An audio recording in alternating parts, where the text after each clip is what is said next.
Hey guys, tonight we're stepping into a home you probably wouldn't survive. Literally. Not because of ghosts or curses or hidden knife-wielding lunatics in the attic, but because the deadliest thing in a Victorian home was often the home itself. Wallpaper, curtains, makeup, medicine. It was a time when progress moved faster than common sense, and the cost of beauty or convenience, sometimes your life. So before you get comfortable, take a moment to like the video and subscribe, but only if you genuinely enjoy what I do here. And tell me, what city are you listening from, and what time is it for you right now? Now dim the lights, maybe turn on a fan for that soft background hum, and let's ease into tonight's journey together. You're stepping into the front hall of a tidy Victorian townhouse, maybe London, maybe Manchester, it doesn't really matter. The floor creaks just slightly beneath your feet, and you're surrounded by ornate wallpaper in rich hues of green and gold, its flocked velvet texture catching the candlelight like something out of a storybook. It's cozy, it's elegant, and it's quietly exhaling poison into the room. No one knew it at the time, of course, or rather they suspected, then ignored it. The early 19th century was a fever dream of invention and industrial confidence. If it was new, it was better. If it looked expensive, it was desired. And nothing signaled taste like vivid, colourful wallpaper, and green was the colour. It was bold, lush, refined, and tragically, it glowed thanks to arsenic, that old favourite of murderers and rat catchers. You run your fingers over the wall. It's smooth in some places, fuzzy in others. That texture. It's probably arsenical pigment bonded to the paper with animal glue, catching dust in its fibres, releasing microscopic flakes into the air every time the door slams or a breeze drifts through. You inhale. You won't feel anything now, but over time, the headaches would start. Nausea, skin rashes, maybe numbness in your limbs, and if you were unlucky, death, slow and quiet like wallpaper tightening its grip. And yet, for some reason, everyone kept buying it. It didn't help that arsenic was everywhere, in dyes, candles, face powders, toys, even food colouring. The Victorians were bathing in it, brushing it onto their cheeks, hanging it from their windows. A fashionable woman might die surrounded by colours that made her look her best. Her grieving husband might hang more of the same wallpaper in the nursery, because children, after all, deserved only the best. There were warnings here and there. A few doctors published alarming observations. Some even collected samples of wallpaper and sent them for chemical testing. In 1859, one medical man named Dr. Letherby warned of children growing pale and weak from exposure to green pigment. But industry had a stronger voice. Dyers and decorators scoffed. The poison, they insisted, was locked safely in the pigment. It couldn't possibly harm you, except it could, and it did. You step deeper into the house. A parlour opens to the right. A pair of velvet chairs face a small hearth, where a coal fire is smouldering gently, pushing warm air upward, right past the walls. The air grows heavier here. A sweetness clings to the back of your throat. That's another sign no one talked about. The sweet, cloying scent of arsenic compounds heating up and gassing off. It was described by some as mouse-like. Others couldn't smell it at all. Your host probably thought it was just the scent of comfort. Victorian homes weren't just decorated, they were sealed tight. Thick drapes kept out the cold. Heavy rugs muffled the sounds of footsteps. Lace and velvet softened every surface. It was meant to be comforting. But to you, it's like walking into a padded cell lined with poisons. The air doesn't move. The walls seem to press in. Even the furniture creaks ominously as you lower yourself onto it, as if protesting its own complicity. And yet, visitors would compliment this room. They'd marvel at the daring colour choices, the newness of the design. They'd sip tea from delicate cups laced with lead-based glazes and talk about the weather, all while unknowingly inhaling their way toward an early grave. It's easy to mock from a distance, but keep in mind, this was a world without regulation, without centralised public health, without the faintest understanding of indoor air quality. Germ theory wasn't even universally accepted yet. The concept that your wallpaper might be releasing death into the air, that was science fiction. Still, even at the time, whispers started to grow. A famous case made the rounds in 1862 when a 4-year-old girl died in her green-papered room, wasting away with convulsions and sores. The coroner ruled it was gas given off by the paper on the wall. Suddenly mothers began tearing down wallpaper in panic. Sales of arsenic-free wallpaper briefly surged. But as with most panics, it passed. The factory wheels kept turning. Beautiful poison kept rolling off the presses. Here's the kicker. Even as people dropped dead or fell chronically ill, the industry doubled down. Wallpaper makers insisted the deaths were coincidences. Retailers promised their green hues were safe. Some even gave them cutesy names, like Shields Green, which sounds quaint until you realise it's named after the guy who invented a pigment using copper arsenite. Cute, right? Even Queen Victoria had arsenic wallpaper in her country homes. When asked about the rumours, she shrugged them off. If the Queen wasn't worried, why should anyone else be? And here's where things get grimly fascinating. Scholars still debate just how many people died from wallpaper arsenic. Was it thousands? Tens of thousands? Did it cause lingering chronic illnesses misattributed to hysteria, nerves, or melancholia? There are no exact numbers. No headline screamed "wallpaper massacre." It was quieter than that, more insidious. Death by decor, death by domesticity. You shift in your seat again. That wallpaper, it really is beautiful. The pattern dances in the firelight like ivy in a breeze. It's hard to believe it could kill, but that's the most Victorian thing of all. Beauty hiding decay, elegance smothering ignorance, death masquerading as taste, and you're only in the first room. You follow the hallway deeper into the house, your fingers trailing along the walls. The green has changed slightly. Brighter now, almost electric in the way it glows beneath the gaslight's flicker. It's vibrant, unnatural, nearly alive. And no wonder. You're now face to face with what was, for a few tragic decades, the pinnacle of Victorian taste, emerald green, or, as it was more ominously known to chemists, Shields Green. It doesn't sound threatening, does it? Named after Carl Wilhelm Scheele, a Swedish chemist who first developed it in the late 1700s, the pigment was beloved for its vivid hue. Unlike the dull earth tones of earlier centuries, this green popped. It was the envy of anyone still stuck with faded tapestries or browning wallpaper. By the mid-1800s, it wasn't just a colour, it was a cultural movement. It showed up in dresses, wrapping paper, artificial flowers, cake decorations, and especially wallpaper. You look closely at the walls again. There's a repeating leaf pattern, its delicate curves hand-stenciled over and over in that deadly pigment. Behind that elegant flourish lies copper arsenite, an unstable combination of copper and arsenic that flakes off over time and turns into breathable dust.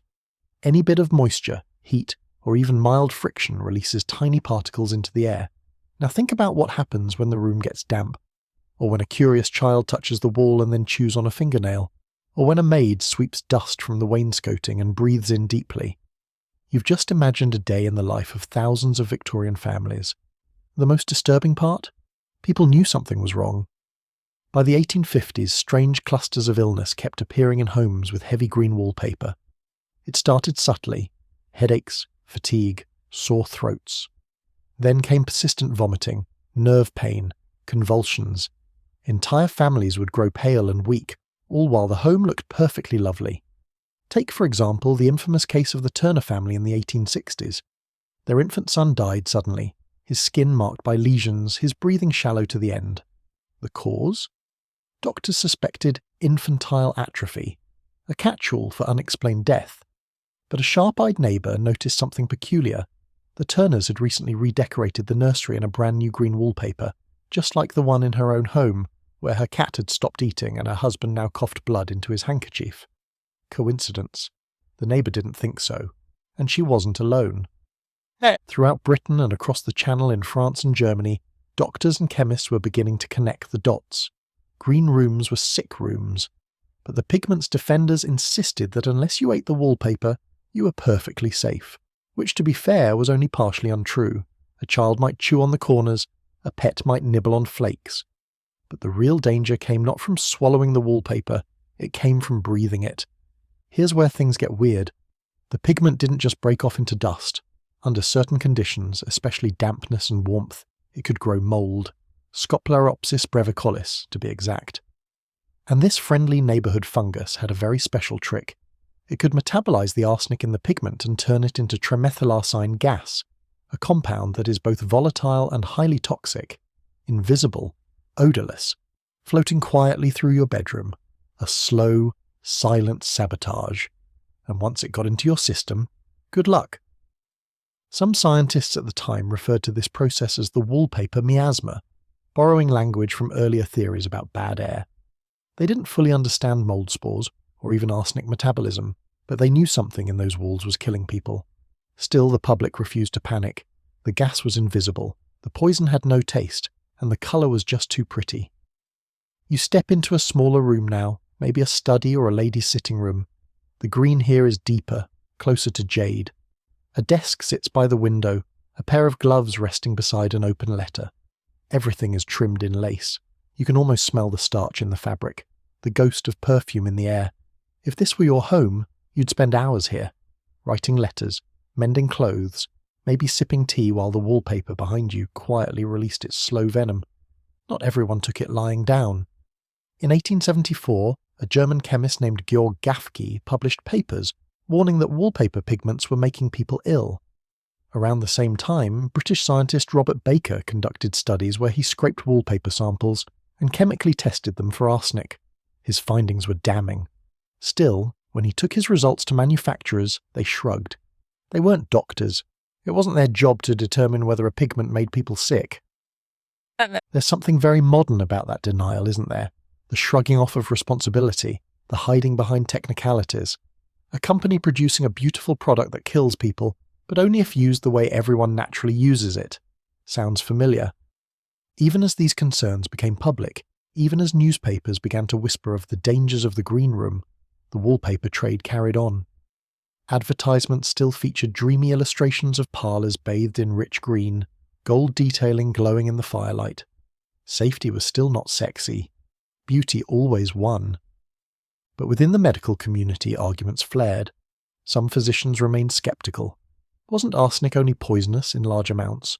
Wasn't it just coincidence that these families were sick? Couldn't it be bad ventilation?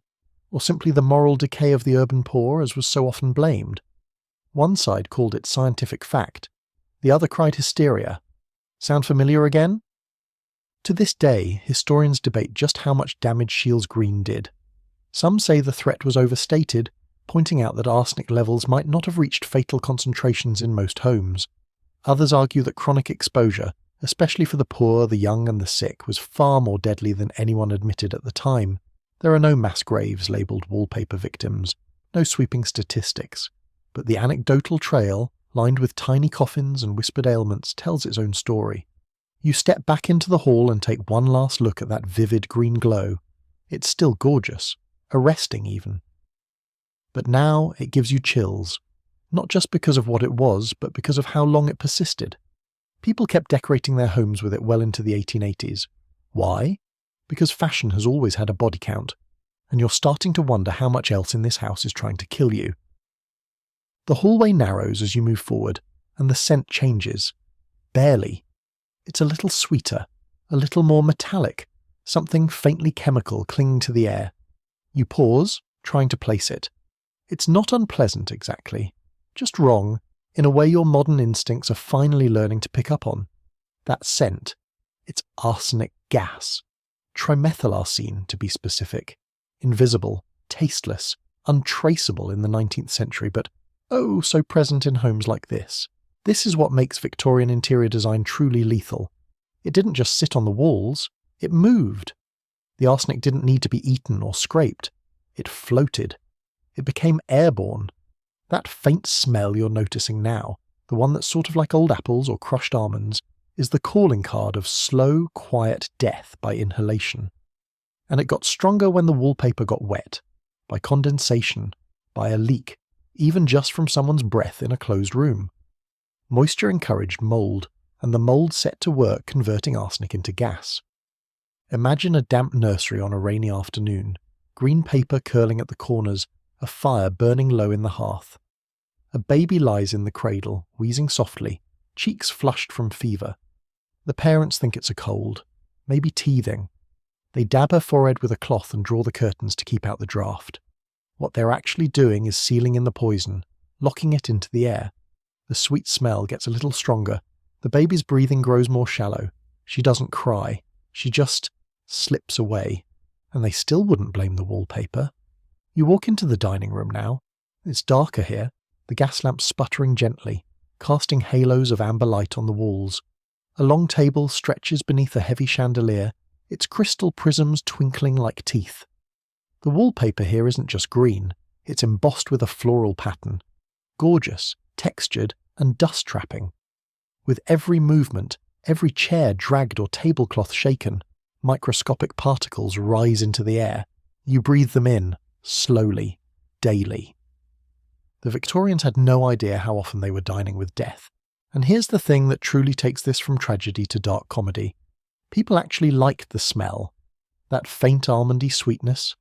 Some Victorians found it pleasant. A sign, they thought, of a well-decorated home, a hint of luxury. No one suspected it was a neurotoxin wafting up their nostrils.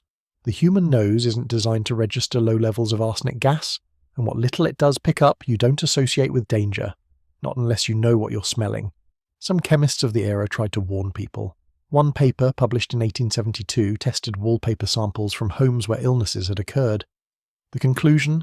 About a third contained arsenic in significant enough amounts to release gas under damp conditions, and those were just the samples people sent in. There were likely thousands more homes decorated in deadly silence. But as we've mentioned, the debate raged. And this is where the scholarly knife fight gets interesting. A camp of Victorian scientists, mostly industrially connected or extremely stubborn, insisted the green pigment was harmless unless eaten in bulk. They pointed out that arsenic compounds weren't volatile in normal conditions. They argued that arsenic couldn't possibly vaporize at room temperature, and technically, they weren't wrong. But they weren't considering the mould. That's the kicker. Scopularopsis brevicalis was a total wildcard. This mould, when fed arsenic from the pigment, didn't just hang out like your average house fungus, it transformed the arsenic into a gas. The room didn't need to be boiling hot, it just needed to be damp, unventilated, lived in. And every breath someone took in that room was a breath they'd never get back. Of course, most people wouldn't die right away. That's what made it so easy to dismiss. Symptoms of chronic arsenic poisoning are maddeningly vague. Fatigue, muscle weakness, nausea, skin eruptions, hair loss, tremors. The kind of things people blamed on bad nerves, poor digestion, or a weak constitution. You'd probably just be diagnosed with a touch of melancholy and advised to take more air. But the longer you lived in that house, the worse you'd get. The longer you stayed seated in the dining room, eating roast beef and sweat pudding under the gentle cloud of trimethylarsine, the less you'd be able to stand afterward. And if you did complain, well, that brings us to another uncomfortable truth. If you were a woman, they'd probably call it hysteria. If you were poor, they'd say it was your lifestyle. And if you were a child, well, children were always getting sick, weren't they? It's hard not to be stunned by the sheer scale of denial. But then again, look at us now. People still live in mouldy apartments, still burn candles with lead wicks, still paint their nails with chemical cocktails and douse their homes in fragrances that make their lungs burn. So maybe the Victorians weren't uniquely careless, just early adopters in the long human tradition of trusting what looks and smells nice. There's one more thing you should know before leaving this room. Not all green pigments were created equal. While Shields green was the big villain, it was eventually joined by Paris green, a later invention that was even brighter and somehow even worse. Paris green was used in paint and wallpaper alike, and while it lasted longer without fading, it also contained a more concentrated dose of arsenic compounds. Think of it as the high-definition version of deadly decor, and it didn't stop there. Pigments were combined, layered, mixed with waxes and adhesives and lacquers, all of which aged, peeled, and broke down over time. 100 chemical reactions happening invisibly behind closed doors. You'd never know what you were breathing. And by the time you started showing symptoms, the damage was already done. There were some reforms eventually. As knowledge spread and cases piled up, some manufacturers began offering arsenic-free wallpapers. By the 1890s, major cities were phasing out green pigments in favour of safer alternatives. But by then, generations had lived and died in colour-soaked homes. And not just in England, this fashion had spread across Europe and even into North America. You walk back toward the hallway, glancing again at that shimmering green wall. It really is something. Even now it dazzles. You understand, in a strange way, why people kept it up even when the rumours started. No one wants to believe their home hates them, that the very walls are conspiring, that beauty can betray. But tonight, you know better. And the smell? That's not just a smell anymore. It's a warning. You ease out of the dining room and into a dimly lit corridor, your footsteps muffled by the thick floral carpet underfoot. At first glance, the space is quiet, peaceful even. The kind of hallway you'd expect to see in a well-kept, respectable Victorian home. Patterned runner rugs cover the floor from wall to wall. Heavy velvet curtains hang at the far end, drawn closed over a narrow window. Everything looks rich, plush, and deliberate. But this is no sanctuary. You've just entered one of the most deceptively deadly spaces in the entire house. It's not the architecture or even the gaslights, although they're quietly doing their own damage. No, the real threat here is softer, quieter.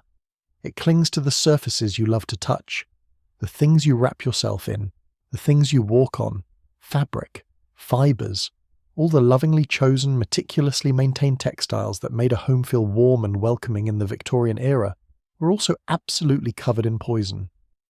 You pause, crouching down to get a closer look at the carpet. It's a riot of colour, deep reds, dark greens, golden accents, a status symbol no doubt, and each shade probably brought to you by a different industrial pigment, many of which contained a buffet of heavy metals and toxic compounds. Arsenic again, of course, but also chromium, antimony, and an old favourite, lead. The dyes were bold because they were dangerous, and once set into thick fabrics, those colours lasted. What people didn't realise was that the particles also lasted, and travelled. Every time someone walked down a carpeted hallway like this, microscopic particles were kicked up into the air, clinging to socks, to hems of skirts, to bare ankles in the summer, and carpets weren't vacuumed. The vacuum cleaner hadn't been invented yet. Instead, servants beat rugs with sticks or paddles outside, raising choking clouds of dust laced with chemicals. Inside the house, dust settled quietly into lungs. The curtains are no better. They're heavy for a reason. Drafts were the enemy in a home without central heat. These fabric monsters soaked up moisture, smoke and gas, and rarely saw sunlight. They were often dyed with the same toxic pigments as wallpaper, especially green or black curtains, which required large quantities of copper-based dyes. But their real danger came from dust retention. You'd think a simple breeze might help. It didn't. It just stirred the death up into the air again. Now consider what happens when the room is warm and damp. Someone spills tea. The coal fire is burning. A guest opens the window and rain sneaks in through a crack. That moisture creates ideal conditions for mould, and once again, the spores get to work breaking down arsenic into gas. All it takes is a tiny wet patch, deep in the fibres, and suddenly your living room curtain is gassing your guests. And speaking of gas, remember, gaslight was everywhere by the mid-19th century. It was fashionable, cutting edge. But it was also prone to leaks. Poorly ventilated gas lines often released carbon monoxide into rooms with little air circulation, compounding the problem. You weren't just breathing arsenic and mould spores, you were slowly replacing your oxygen with poison. But let's not forget furniture. The Victorians loved upholstery. Couches, settees, chaise longues, all stuffed with horsehair or straw, then wrapped in more patterned fabrics. The dye used on these textiles? Yep, you guessed it. Arsenic again, especially in those stylish floral patterns everyone fawned over. As with the wallpaper, the pigment would eventually flake, especially with use. Sitting down released it. Lying back in comfort meant breathing it in. Now imagine you're a maid tasked with cleaning this home. You beat the curtains with a broom, you kneel to scrub the carpet, you fluff the pillows, all while breathing in a cloud of fine, particulate arsenic. If you're lucky, it's just headaches and tremors. If you're not, you'll be another fainting servant dismissed for poor health and replaced within a week. You move slowly now, taking it all in. You run your hand along the banister as you approach the staircase. Even that's wrapped in a decorative runner, nailed carefully to each wooden step. The edges curl up slightly, revealing dust trapped underneath. That dust?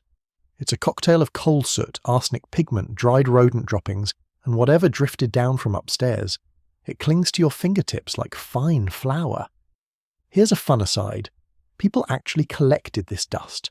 Well, not the average person, but medical examiners and early health officials. They'd go into homes where people had died mysteriously and sweep up samples to be analysed under a microscope or tested chemically. In many cases, they found high levels of arsenic, lead and mould. But again, was it enough to kill? The scientific debate dragged on. Was chronic poisoning to blame, or just a background hazard? Modern historians still argue about it. There's no definitive body count for killer textiles. Some claim the amounts released from carpets and curtains were minimal. Others argue that cumulative exposure across wallpaper, textiles and food was a major factor in Victorian health problems. Respiratory issues, skin lesions, mysterious illnesses blamed on the nerves. Could all that be traced to soft furnishings? Maybe not entirely, but they certainly didn't help. One of the eeriest details is how often people described feeling ill only in certain rooms. Someone might feel fine in the kitchen or outdoors, but miserable in the sitting room or dining area. They called it room sickness back then, assumed it was nerves or the weather. But when you connect the dots, it's clear. The rooms with the most fabric, the most wallpaper, the most decorative flair, were also the rooms most likely to be slowly killing their inhabitants. You stop beside a window and draw back the curtain. The outside light feels sharp and fresh after the gloom of the interior. For a brief moment the air feels clearer, then you notice the fine film of dust on the windowsill. You can see where previous hands have brushed it aside. You wonder how many of them got sick, how many are still alive, how many lived here surrounded by all this beauty, never suspecting that their home was slowly draining the life from their lungs. It's easy to romanticize the Victorian home. The candlelight, the heavy fabrics, the warmth of a room layered in texture and colour. But all of it, the drapes, the cushions, the wallpaper, the rugs, formed a perfect storm of containment, a sealed system of shared air, shared poison, shared fate. And that's just the parlour. At the end of the hallway, a narrow door creaks open into a bedroom, small, tidy, and immediately heavy with stillness. It's the kind of room that should feel safe, a personal retreat, the sort of place where you'd curl up under a thick quilt, listen to the wind tapping against the glass and fall asleep in the dim flicker of a bedside candle. But this room has its secrets, and they're hiding in the walls, literally. You notice it the moment you cross the threshold. The air feels different here, thicker maybe. The wallpaper is faded but beautiful. Cream-coloured background with delicate ferns climbing in dark green tendrils toward the ceiling. It looks hand-painted, maybe stenciled in its day. The pattern is elegant, maybe even soothing, but something about it feels alive, not in a good way. You squint, moving closer. That's not just discoloration, that's mould. It starts in the corners, feathering out from behind the chest of drawers, small dark blotches trailing into green fuzz, climbing up behind the curtains, spreading into the seams where wallpaper meets baseboard. It's faint, but it's there. And if you've been paying attention, you already know what that means. You're standing in a room full of airborne fungal spores, feasting quietly on arsenic-laced wallpaper and converting it into toxic gas. It's a kind of quiet alchemy, a murder in slow motion. You take a breath, and the sweetness hits you again. Barely there, but enough to tickle the back of your throat. That sickly sweet metallic scent. That's the wallpaper coughing. This is the part where things get particularly cruel. The people most likely to spend time in rooms like this, the most vulnerable, children, invalids, women recovering from childbirth, the sick and the old. They were often tucked away in cosy bedrooms, wrapped in blankets, shut in for warmth, exactly the conditions mould and arsenic love. Less air, more moisture, longer exposure. You cross the room, fingers brushing the surface of the wallpaper. It flakes under your touch. Not in large pieces, just a fine dust, almost invisible, lifting into the air with every movement. The green pigment still lingers, dulled by time, but still unmistakable. You think back to the dining room, the parlour, the hallway. You've seen this pattern before. It's not just one room, it's the whole house. The entire structure is layered in the same hazard, repeated like a refrain. Beautiful poison. One particularly tragic case comes to mind, because yes, this happened, more than once. A little girl in South London fell mysteriously ill in the early 1860s. Her symptoms were confusing: vomiting, convulsions, strange rashes on her arms and chest. Her parents called in a doctor who diagnosed it as childhood fever. They treated her with the usual remedies: rest, fluids, perhaps even Mrs. Winslow's soothing syrup. Spoiler, more on that nightmare later. But she didn't improve, she worsened. And then, one night, she died in her bed. The doctor was baffled, but someone else in the house, a servant maybe, mentioned the strange smell in the room. The wallpaper had been new, very fashionable, very green. When officials tested the wallpaper, they found enough arsenic to theoretically kill a child several times over. But that wasn't even the worst part. Behind the paper, hidden in the walls, was black mould, feasting on moisture and pigment alike, converting death into gas. The wallpaper, quite literally, had coughed the child to death. You sit on the edge of the bed now, careful not to disturb the dust too much. The mattress sags a little beneath you, the springs groaning softly. It's probably stuffed with horsehair, maybe straw, maybe both. And if this room is anything like the rest of the house, it's probably never been fully cleaned. The fibres hold on to everything. Smoke, mould spores, arsenic dust. You shift your weight. A soft puff rises from the bedding. The air feels heavier now. So, was mould the real killer here? Some scholars think so. In fact, there's a whole academic debate about this. The so-called mould theory versus the pigment theory. One side argues that the arsenic in wallpaper was largely inert until mould started digesting it and releasing trimethylarsine gas. The other side says the pigment alone was toxic enough, especially as it broke off into fine particles. Which camp is right? Honestly, it might not matter. The real danger was the combination: mould plus arsenic, damp plus poor ventilation, decorative ambition plus scientific ignorance. You walk over to the window and open it a crack. The frame sticks, swollen with age and moisture, but eventually gives. A sliver of cold air slips in. It helps. Barely. You think of all the families who never opened their windows, not because they didn't want to, but because they couldn't. The cold was brutal in Victorian Britain. Drafts were feared more than disease. A chill was practically a death sentence in itself. So, windows stayed shut, curtains stayed drawn, and the walls did what they did best: exhaled slow poison into the silence. You look up. The ceiling has its own pattern. Pressed tin tiles, once white, now dulled to a pale grey. Beautiful in the daylight, probably. But in the gaslight's flicker, they resemble the inside of a tomb. It's a claustrophobic room, small, quiet, deadly. You can't help but wonder how many people died here. Not suddenly, not violently, but gradually. Lost to strange illnesses, lingering fatigue, the kind of symptoms no one knew how to diagnose. And what's worse, this wasn't rare. This wasn't the exception. Thousands of bedrooms across Europe and North America were designed just like this. The middle class especially, those climbing the social ladder, were most at risk. They had enough money to redecorate, but not enough to understand the consequences. Fashionable pigments, sealed rooms, no regulation. It's almost poetic in a cruel, bitter way. The desire to make your home beautiful, to show that you'd arrived, that you were somebody, ended up being the thing that killed you. You take one last look around the room, the delicate wallpaper, the gauzy curtains, the faded embroidery on the cushion. It's all so intentional. Nothing here screams danger. Nothing alerts the senses. That's the horror of it. The quiet, slow accumulation of invisible threats. And the realization that for so many, their final breath came not in a battlefield or a hospital, but right here, in a bed they'd carefully chosen, surrounded by beauty they paid dearly for. And now you're starting to wonder, what's in the next room? You leave the bedroom behind, pushing open a narrow door that leads into a small sunlit nursery. At first, it feels like a relief. The space is cheerful, even airy, at least compared to the rest of the house. Pale yellow wallpaper, tiny lambs and bluebells dancing in rows across the walls. A rocking horse waits by the window. A doll with glassy eyes lies in a wooden cradle. There's even a faint whiff of lavender in the air, as if someone once believed that scent alone could keep sickness at bay. But don't be fooled. If the previous rooms were deadly, this one is a death trap dressed in innocence. You step inside and close the door softly behind you. The hush settles quickly.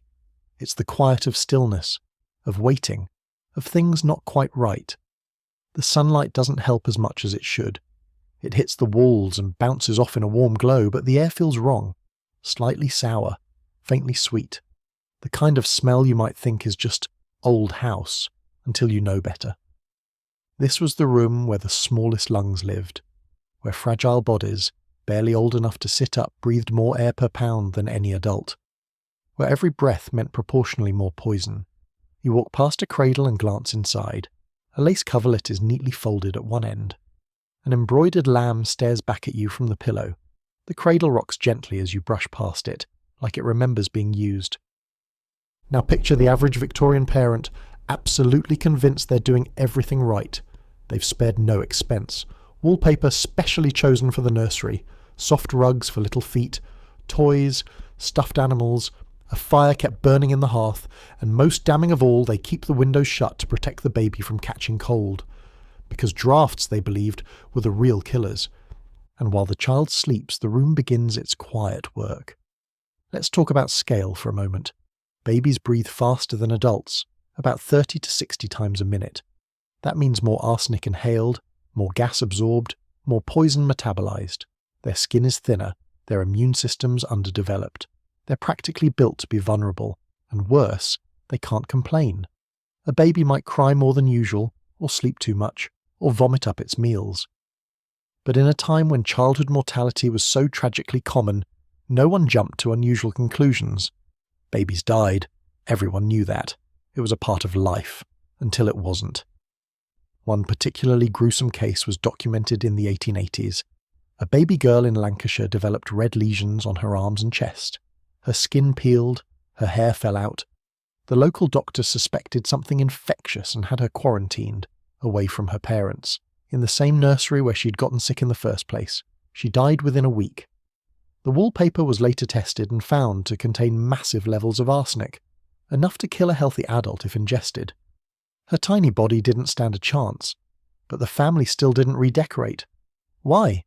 Because the pattern was adorable, and the seller swore it was safe. You crouch near the toy chest in the corner.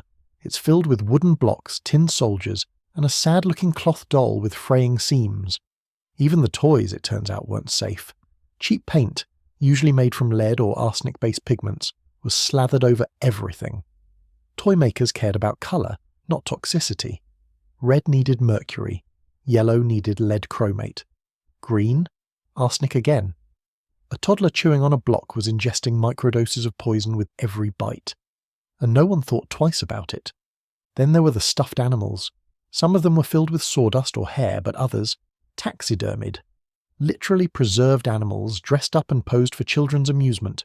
Birds, squirrels, rabbits, all treated with arsenic soap to keep insects away and preserve their lifelike appearance. Now imagine your child hugging that every night, but nothing beats the curtains.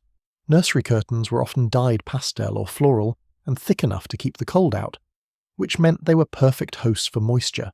Mould thrived, and where mould found arsenic dye, it got to work, belching out trimethylarsine gas into a room where the occupant weighed less than 20 pounds.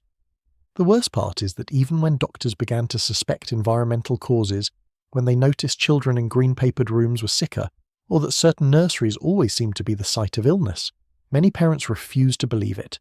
They couldn't. Admitting that your home was poisoning your child was unthinkable. That it wasn't bad luck or a weak constitution, but your design choices. The guilt would have been unbearable, so most families did what humans always do when faced with an unbearable truth. They looked away. You rise and walk to the window, brushing aside a lace curtain. The window's been painted shut for years. Beyond the glass, a tree branches toward the sky, leafless in the winter sun. How many children sat here, weak and pale, too sick to play, too tired to cry, slowly fading under the weight of chemical exposure no one could see. In some houses, entire generations of children grew up with recurring illness, always chalked up to genetics, or frailty, or fate. The sickly child trope wasn't always just metaphorical. Sometimes it was the wallpaper, the rugs, the toys, the air. There's something bone-deep tragic about a family clinging to a home they believe is safe, while the walls quietly conspire. Medical professionals eventually pushed back. By the 1870s, enough cases had accumulated that certain public health figures were raising alarms. Arsenic-free wallpapers began to appear. Sanitary paint was the new buzzword. But the shift wasn't immediate. Many parents simply didn't believe the danger. Others couldn't afford to redecorate, and plenty were never even told. You turn away from the window, eyes scanning the room one last time. The rocking horse, the cradle, the lambs on the wallpaper. You can almost hear the lullabies echoing through the years. A gentle voice, a soft blanket, the illusion of safety. But tonight you know the truth. The nursery wasn't always a haven. Sometimes it was the first room to betray you. And if this house is any indication, it definitely won't be the last. You back out of the nursery slowly, as if afraid to wake something. The hallway feels colder now, less quaint, more claustrophobic. You run your fingers along the banister, still half expecting it to whisper poison into your skin. Then you descend the narrow back staircase, the one meant for servants, your feet echoing softly as the wooden steps creak under your weight. At the bottom, the scent changes, faintly sweet again, but this time it's different. There's a medicinal undertone, syrupy, faintly licorice-like with a twist of bitter almond. And as you step into the kitchen, the smell hits full force. Welcome to the dark underbelly of Victorian parenting, the medicine cabinet. You don't see it at first, just a row of neatly labelled bottles on a high shelf above the sink. But then your eyes land on the little amber vial in the centre. Mrs. Winslow's soothing syrup. The lettering is elegant, even dainty. There's a sketch of a smiling woman on the label, offering comfort with one hand and, unbeknownst to you, death with the other. This syrup wasn't rare. It was a staple. Marketed as a miracle cure for teething, colic, fussiness, and pretty much any sound a baby could make, it was advertised with glowing reviews from mothers everywhere. It quiets the child, the ads promised. It gives rest to the mother. And it did. Oh yes, it gave permanent rest if you weren't careful. You pick up the bottle. It's heavier than it looks. Inside was a mix of sweet syrup, alcohol, and, wait for it, morphine sulfate. Each ounce contained about 65 milligrams of it.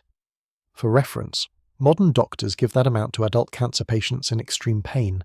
In 19th century nurseries, it went straight into babies' mouths for a peaceful night. The worst part? It worked. Imagine you're a sleep-deprived mother with a wailing child. No modern medicine, no support, and a culture that blames you for every cough or whimper. This bottle promises relief. The label says it's safe. Your neighbours swear by it. And so, in desperation, you give your baby a few drops. The child quiets, falls asleep. You exhale. Finally silence. But silence can be a terrible thing. Many babies never woke up.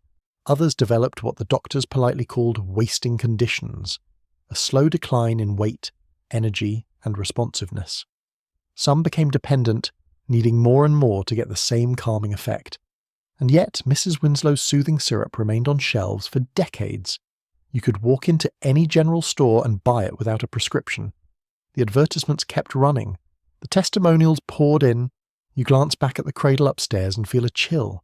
That baby. She might have had arsenic on the walls and morphine in her bloodstream before her first birthday, all lovingly administered by parents who just wanted to help. But Mrs. Winslow was just the beginning. Victorian homes were pharmacies in disguise. Coughs were treated with laudanum, a mix of opium and alcohol. Sore throats? Try a spoonful of cocaine lozenges. Digestive upset? Arsenic tonics were still floating around, along with antimony-based purgatives that induced violent vomiting. Even the teething powders contained mercury. And all of this was perfectly legal. There was no FDA, no regulatory body, no requirements for safety testing. If something made people feel better, or at least numb enough to stop complaining, it was sold. Pain was the enemy. And silence? Silence was health. A quiet baby, a stoic man, a serene woman. That's what society wanted. And they were willing to feed families a buffet of narcotics, toxins, and heavy metals to get it. You open a drawer and find more bottles. One is unlabelled. Another is marked simply chlorodyne. That one was a favourite. A syrupy blend of chloroform, morphine, and cannabis. It could knock out anyone, and often did. Some mothers took it themselves when grief or exhaustion became too much. After all, who was going to stop them? Here's something weird. Despite all this, there were medical debates about whether these remedies were truly dangerous. Some doctors defended them, citing the difficulty of raising children in harsh climates or dealing with chronic pain. Others warned that the cumulative effects were clearly deadly, especially in infants and the poor. But the argument rarely made it to the public. The ads were louder than the warnings, and the culture of silence surrounding infant death meant few people questioned what happened after the syrup wore off. There's a famous photograph, circa 1890, of a Victorian apothecary's shelf. Row after row of bottles, each more ornate than the last, labelled with ingredients that today would send pharmacists into a legal panic: arsenic, opium, belladonna, strychnine. It was like a Halloween display of murder weapons, except people used them daily, in doses doled out like sugar. You touch one bottle on the shelf and imagine the hands that held it before. A mother rocking her child, a father trying to soothe a sick wife, a grandmother with a rattling cough.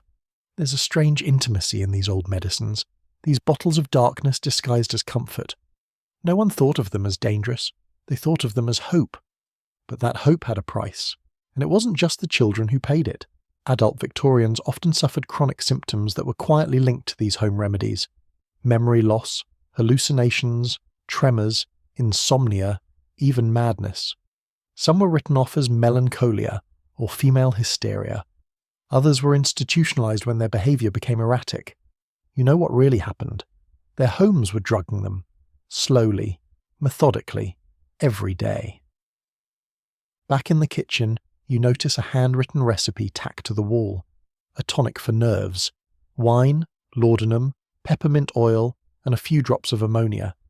It's almost poetic, numbing the mind, calming the body, and clouding the senses. The Victorian home wasn't just decorated to kill, it was medicated to forget.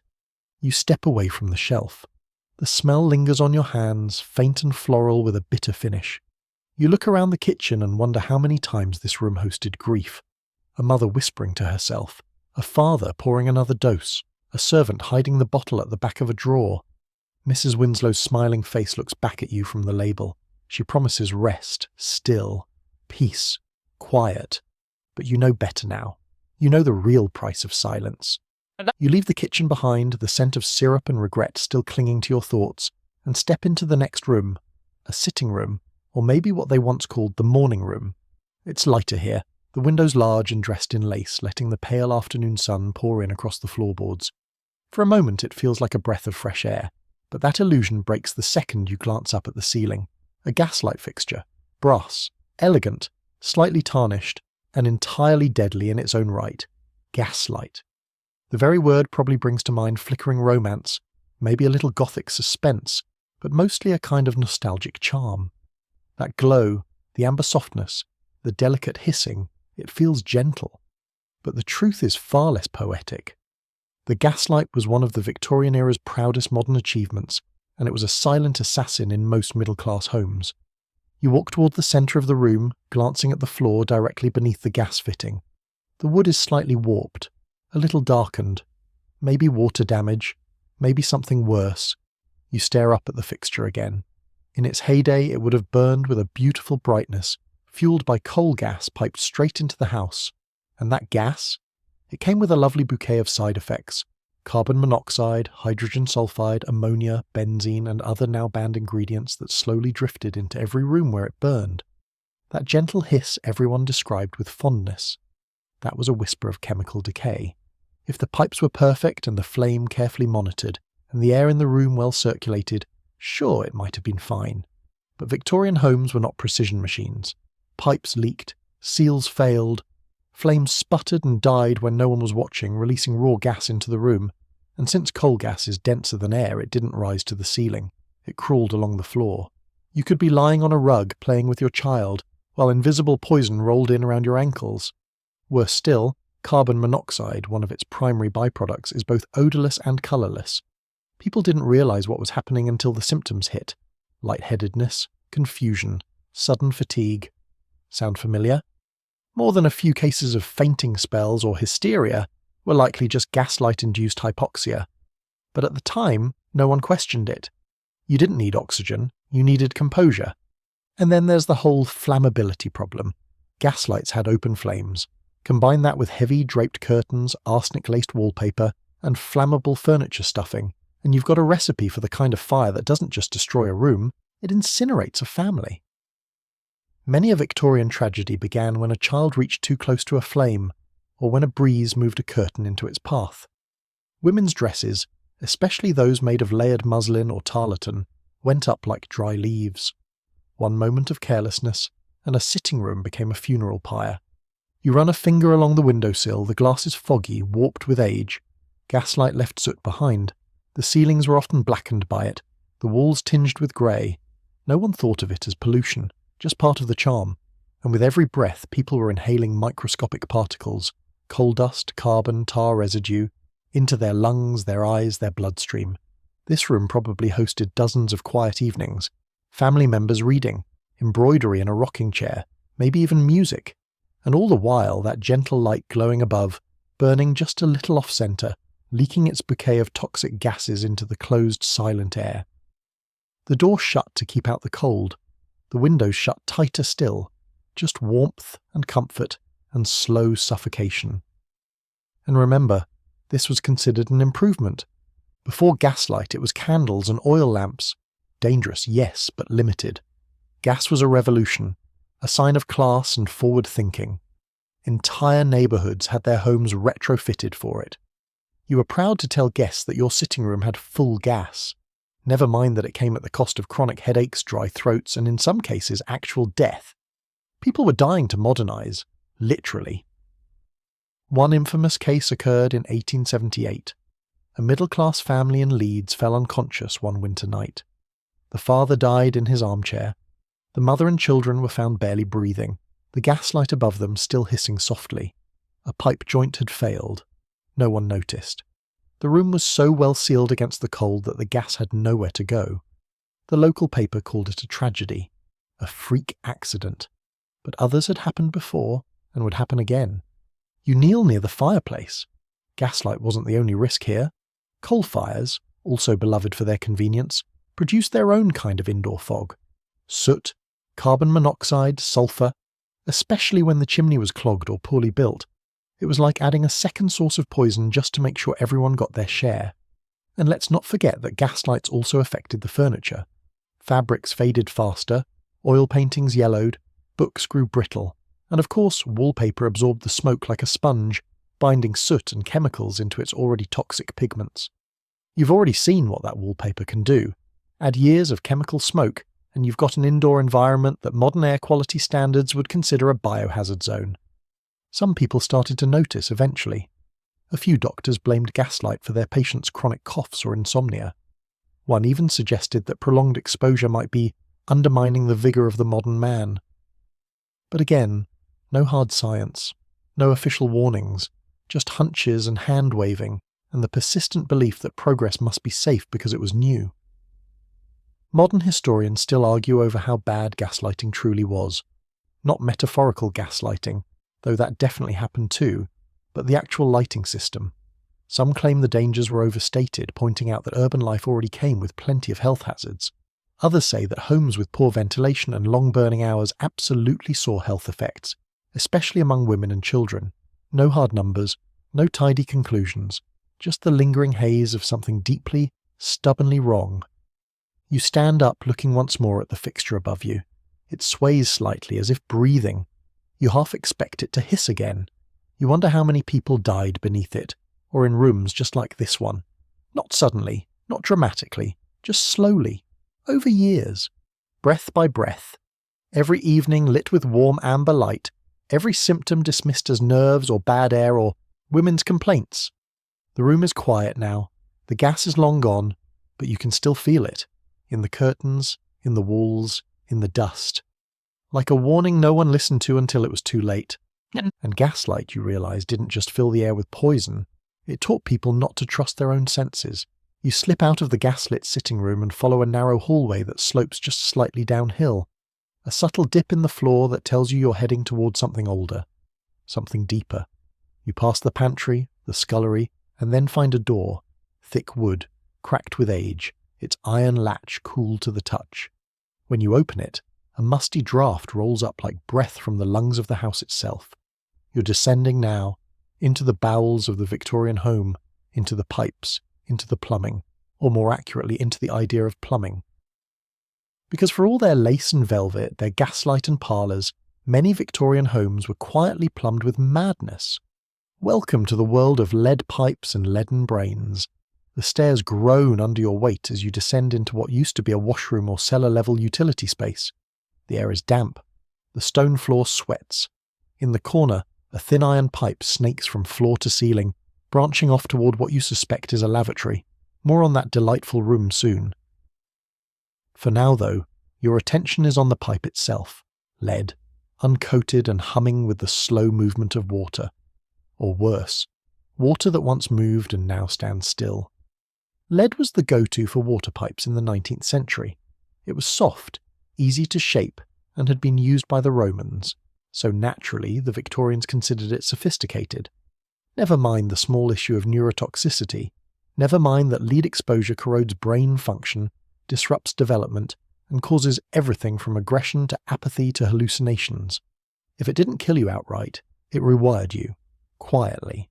You crouch near the base of the pipe, it's crusted with mineral build-up, as if the water itself tried to escape. Back then, many homes were just figuring out indoor plumbing, patching in pipes as cities caught up to growing populations, and depending on where you lived, your water could come from any number of sources, many of them surface level and questionable at best. Here's where it gets extra charming. In some areas, water was acidic. That's bad news for lead.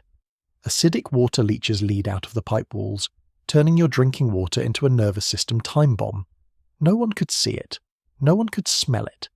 But drink after drink, cup after cup, your body collected it into your blood, your brain, your bones. And who drank the most water during the day? Who boiled it for laundry, for tea, for baths? Women, children, servants.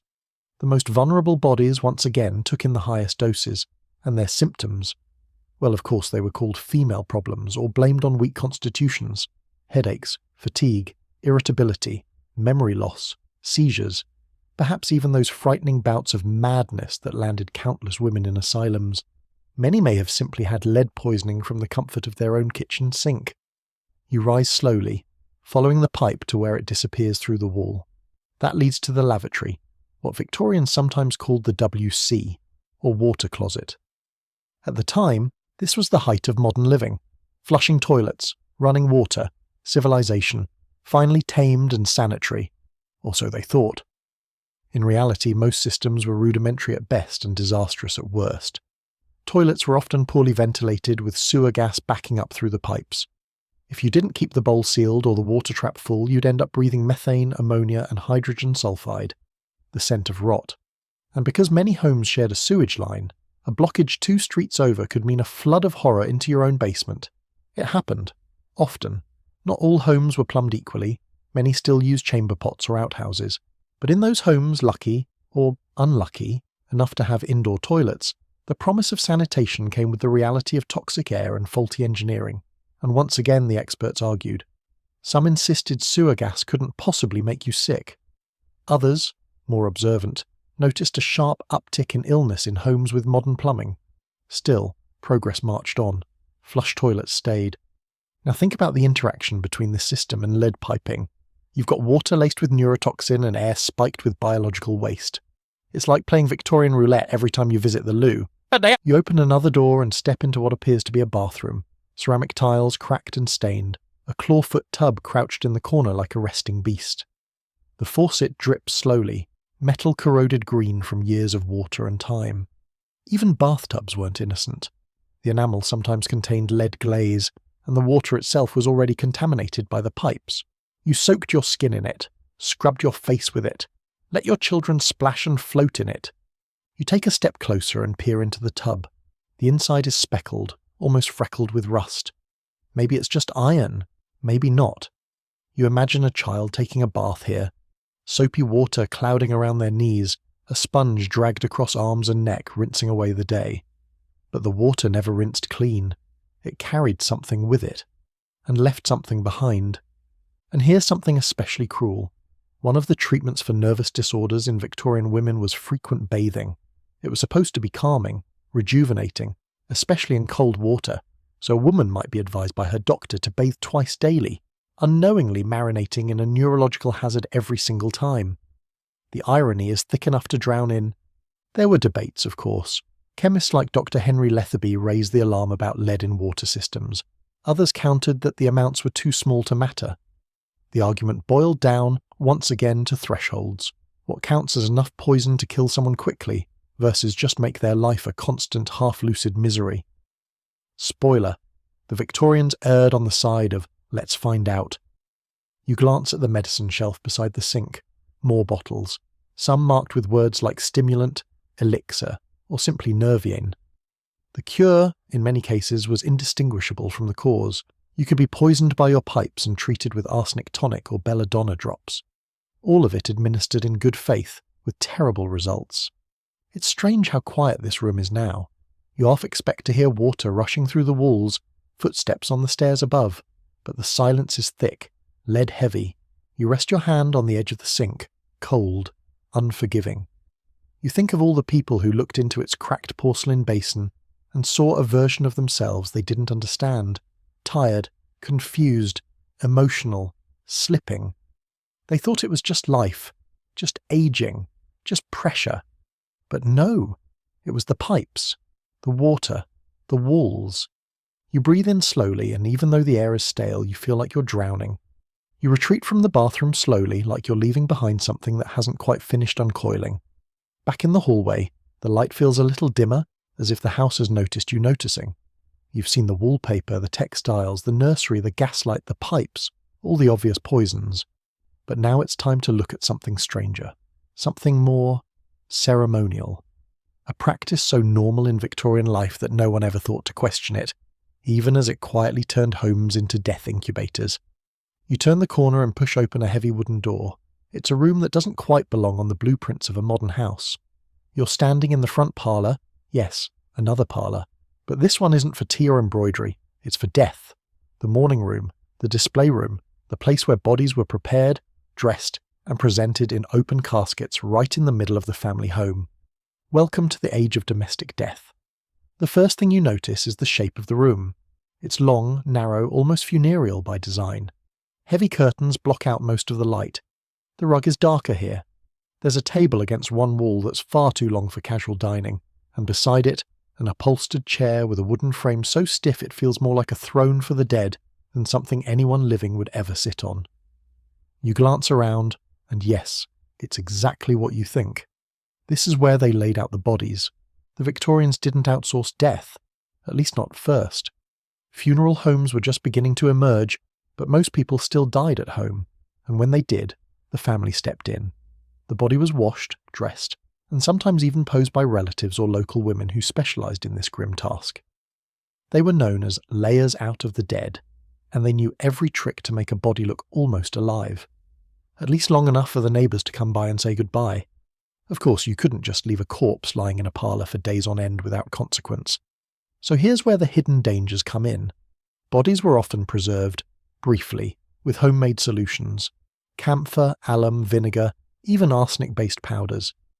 These were sprinkled into cavities, across skin, into clothing. They absorbed moisture, dulled odour, and kept the corpse presentable for a little while longer. But let's be honest, nothing about this was safe. There are recorded instances of people falling ill after spending too much time in mourning rooms. Headaches, dizziness, nausea.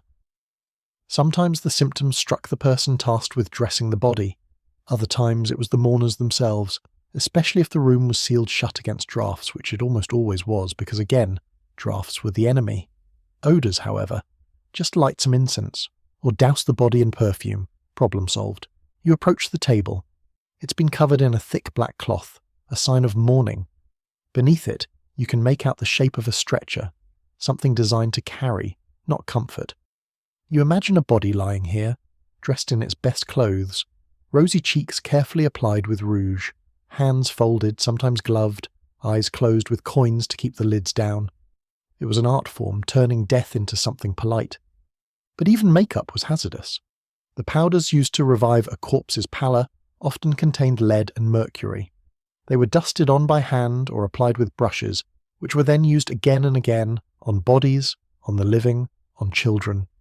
Everything was reused. Everything carried residue. And if the family decided to embalm, that's where it gets messier. Early embalming methods weren't regulated. Chemicals varied. Some included formaldehyde or carbolic acid, while others relied on mercury bichloride, a compound toxic enough to cause tremors, vision loss, or death with enough exposure. Embalming was often done in the home, sometimes even by the local doctor who would inject the chemicals using crude instruments. Fluids would leak, surfaces would be cleaned well enough. But the poison lingered, in the air, on the floors, in the very wood of the table. Then came the mourning clothes, black crepe, worn for months, sometimes years. The dye used to make this crepe that rich funereal black, aniline-based, often stabilized with heavy metals. The fabric was stiff, scratchy, and prone to flaking. So every time a mourner hugged another, or brushed past furniture, tiny black particles drifted into the air. You wore your grief like armour, and inhaled it like a punishment. Even the flowers weren't innocent. Lilies, roses, marigolds, arranged not just for beauty but to cover up the stench of decay. Some were dusted with powders to preserve them longer. Others were artificial, dyed with, you guessed it, arsenic. Yes, arsenic flowers, sold by the bunch, safe enough if left alone, lethal if chewed by a curious child or handled too much by someone with open cuts on their hands. One widely circulated story from the 1870s told of a young boy who developed a strange rash after his grandmother's funeral. He'd been playing with the artificial wreaths. A few days later, he was dead. The coroner found swelling in the throat and lungs. The wreaths were tested, every petal laced with green arsenical dye. The boy had spent a few minutes pretending they were a crown. That's all it took. You walk past the chair and notice a small side table with a book. A family Bible, perhaps. Many homes kept the death record here. Names and dates written in solemn script. No mention, of course, of cause. No footnote about wallpaper or makeup or flowers. Just the date, the age, and a sentence like "taken too soon," which honestly might be the most accurate phrase in the entire house. You sit down for a moment, the air heavy. Imagine being a servant tasked with entering this room after the funeral was over. Sweeping the floor, gathering the flowers, washing linens, wiping down the table where someone's father or sister or child had lain, slowly leaching chemicals into the room. No gloves, no mask, just a cloth and good intentions. Some scholars argue that the Victorian obsession with mourning rituals was more psychological than practical. A way to process grief, a cultural script to follow when words failed. But others, especially those looking at it from a public health angle, point out the chilling reality. Every aspect of Victorian mourning had a hidden cost. The longer the rituals dragged on, the more contact people had with death, and all the toxins that came with it. Eventually, by the turn of the century, death began to shift away from the home. Funeral parlours grew in popularity. Embalming became a professional service. The parlour room was reclaimed as a place for life, but for a good portion of the 1800s, domestic death was just part of the decor. You rise from the chair and look around one last time. The flowers, the cloth, the smell of old incense clinging faintly to the curtains. It's not just memory hanging in the air here. It's something else, something darker, something that reminds you, this house didn't just witness death, it hosted it. You step out of the mourning room and into a smaller hallway, one that feels almost like an afterthought. Low ceiling, mismatched floorboards, and the faint scent of mildew. A draft touches the back of your neck. Finally, something that isn't sweet, floral, or quietly poisonous. But don't get comfortable. What lies ahead is no safer. In fact, this next room holds the honour of being the single most casually disgusting space in the Victorian home, and possibly the most dangerous. You push open a thin, warped door and find yourself face to face with a chamber pot. Well, many chamber pots actually, some tucked under beds, one beside a washstand, a few stacked neatly like fine china on a shelf, each painted with a delicate floral motif, which is honestly hilarious. A bunch of roses on the side of the pot you squat over at 2 a.m. That's the kind of grim Victorian humour that doesn't even realise it's funny.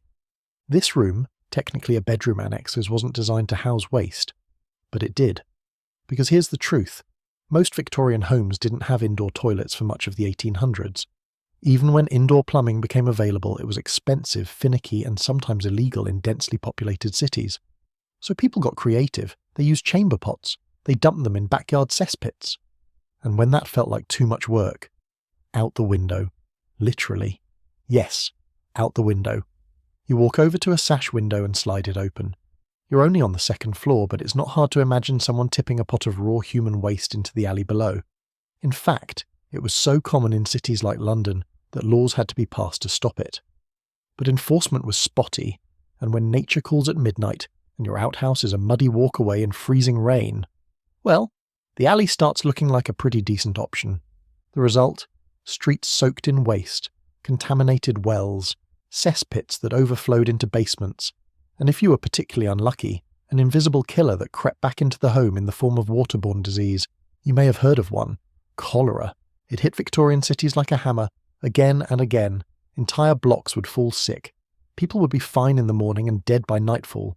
Violent vomiting, excruciating cramps, and the body turning ghostly blue from dehydration. Doctors were baffled. They blamed miasma, bad air, which to be fair wasn't totally wrong given the amount of actual sewage in the streets. But they missed the real villain for years: drinking water. Cholera spreads through contaminated water. And what did Victorian homes do with chamber pot contents when the outhouse was full? Dumped them in open drains.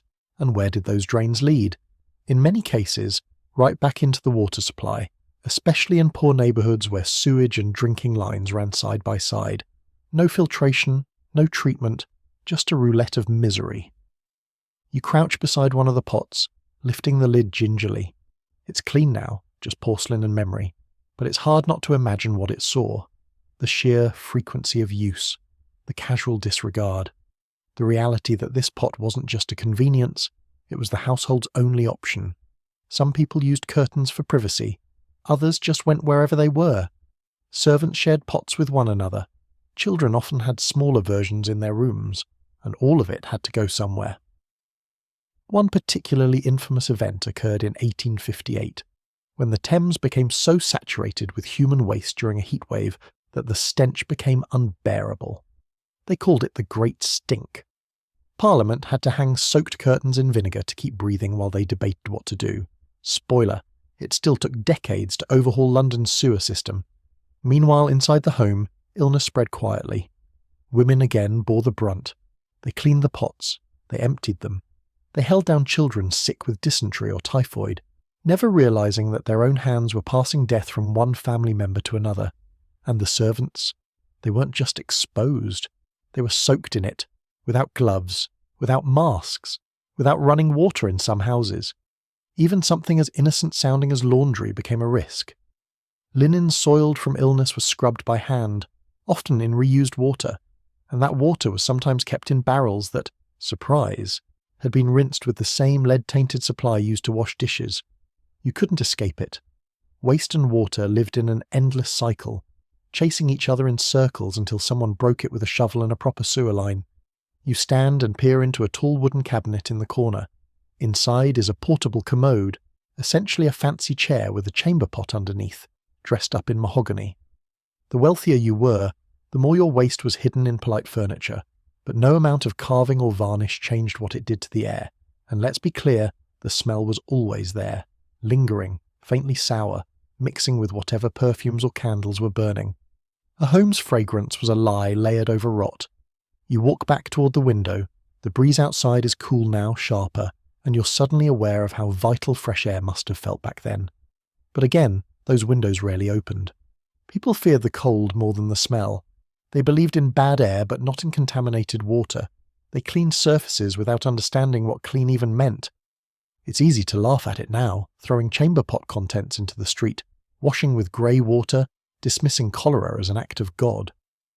But these were people trapped in a system of design that seemed sensible until it killed them. And often the ones dying weren't the ones making the decisions. A single chamber pot might not seem dangerous. But multiply it by every bedroom, every tenement, every crowded street.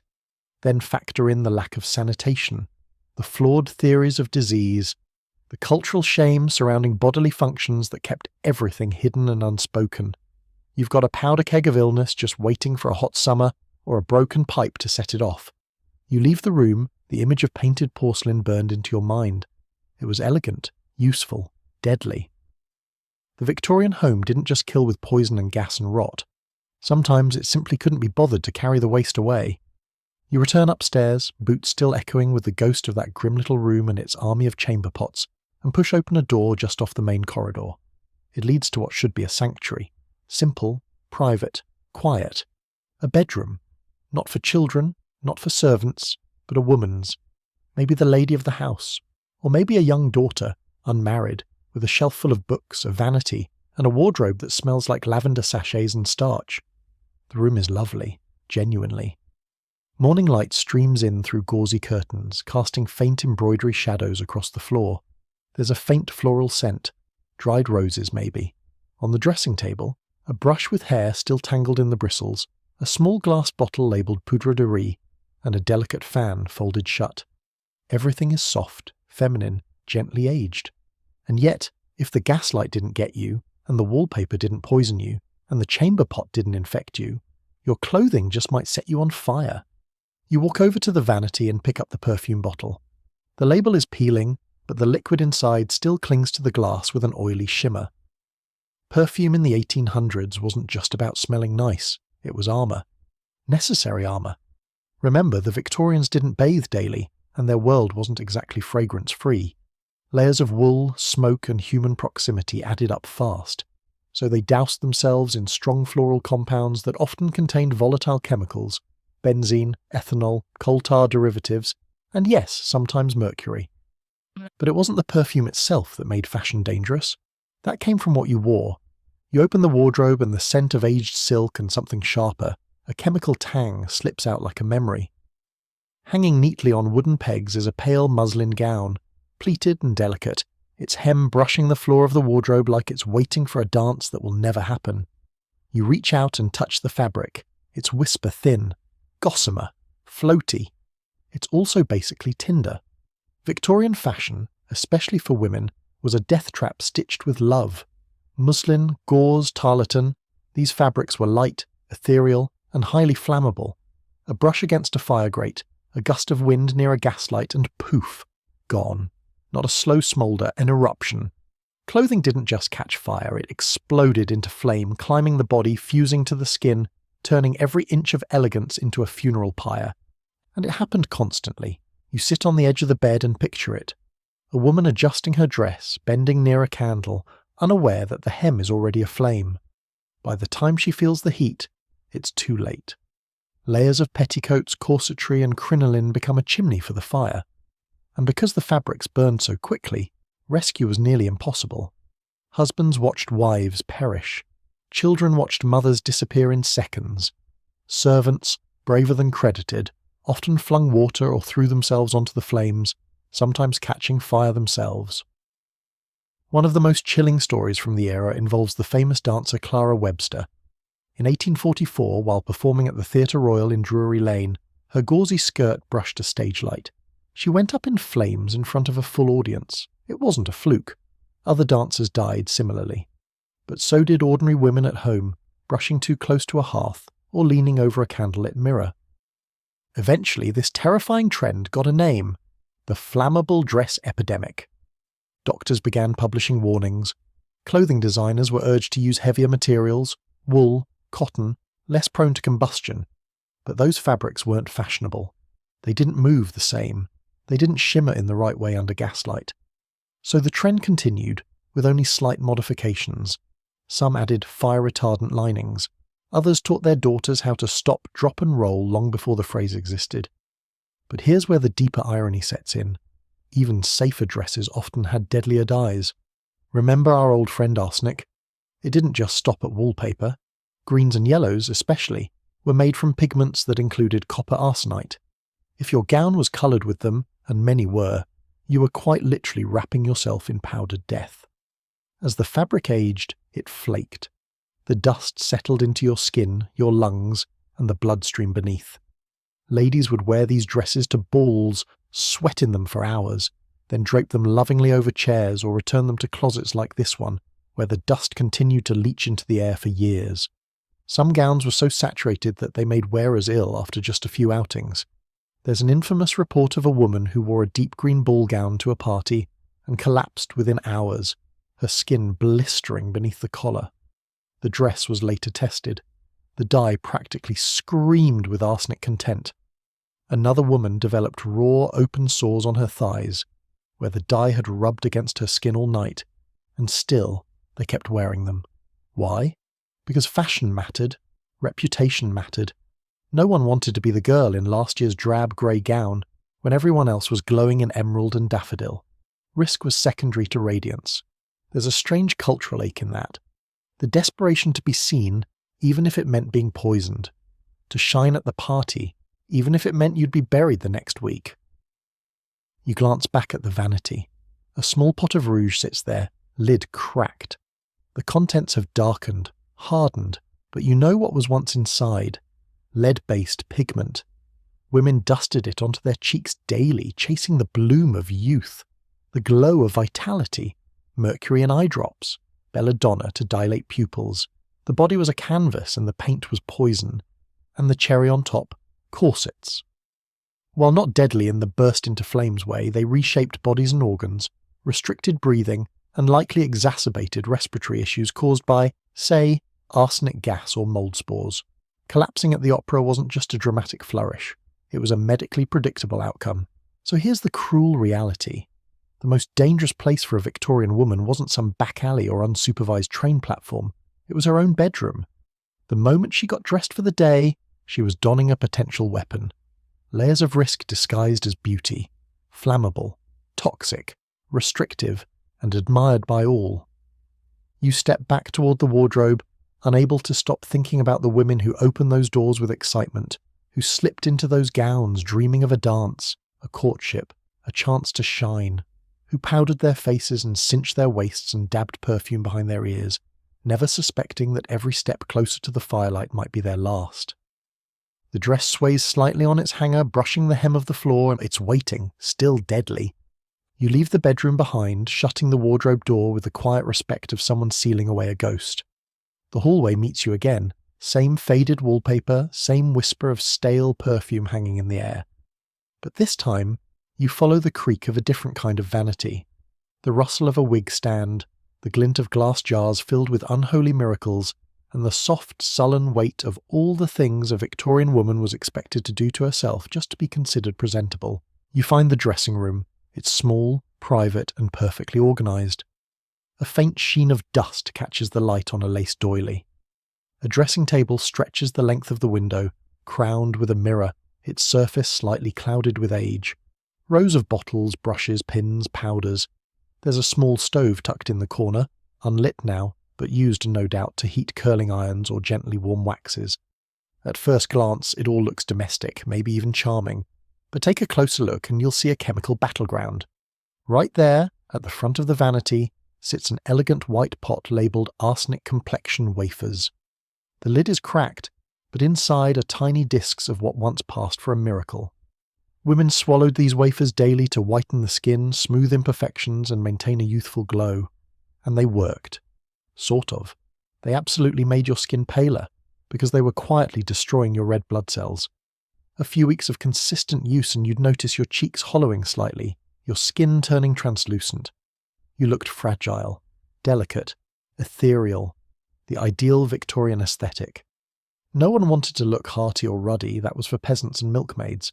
The goal was to appear one strong sigh away from fainting, and arsenic, well, it delivered. But it wasn't just swallowed, it was slathered. You pick up a jar with a faded label, Dr. Mackenzie's Beautifying Cream. Underneath the cracked seal is a dull grey paste. Once upon a time, this would have been thick and silky, promising to erase freckles, fade spots, and eliminate blemishes. Its key ingredient, arsenic trioxide. A chemical so toxic it was once used to eliminate rats and royal enemies alike. But here, it was applied nightly to the cheeks, forehead, and chin. The cream worked by slowly eating away the upper layers of the skin, revealing a fresh, pale surface beneath. It wasn't rejuvenation, it was chemical erosion. Victorian beauty was high maintenance and high risk. Beside the cream, you spot a small container of belladonna drops. These were used to dilate the pupils, giving women that wide-eyed, starry look considered so alluring. But belladonna, derived from the deadly nightshade plant, wasn't exactly eye-friendly. Prolonged use caused blurred vision, headaches, and in some cases permanent blindness. Still, women used it regularly. Because beauty was never meant to be convenient, it was meant to be earned. And suffering was part of the ritual. You catch sight of a wig on a stand near the mirror. It's styled in loose curls, slightly frizzed with age, but still striking. Underneath the hairpiece is a small label. Parisian blonde. Not natural blonde, of course. That was rare and expensive. This colour was achieved using a mixture of nitric acid and ammonia, brushed through hair or wigs to chemically strip pigment. The fumes alone were enough to burn your sinuses, but the real danger was in the scalp treatments. To maintain that brightness, women applied a blend of lead salts, quicklime, and, you guessed it, arsenic paste directly to their scalps. The result was glowing, fair hair. But over time, the scalp flaked, hair thinned, lesions formed. Some women went bald. Others wore wigs to cover the damage, wigs that had been dyed with the same dangerous ingredients. It was a cycle of injury disguised as refinement.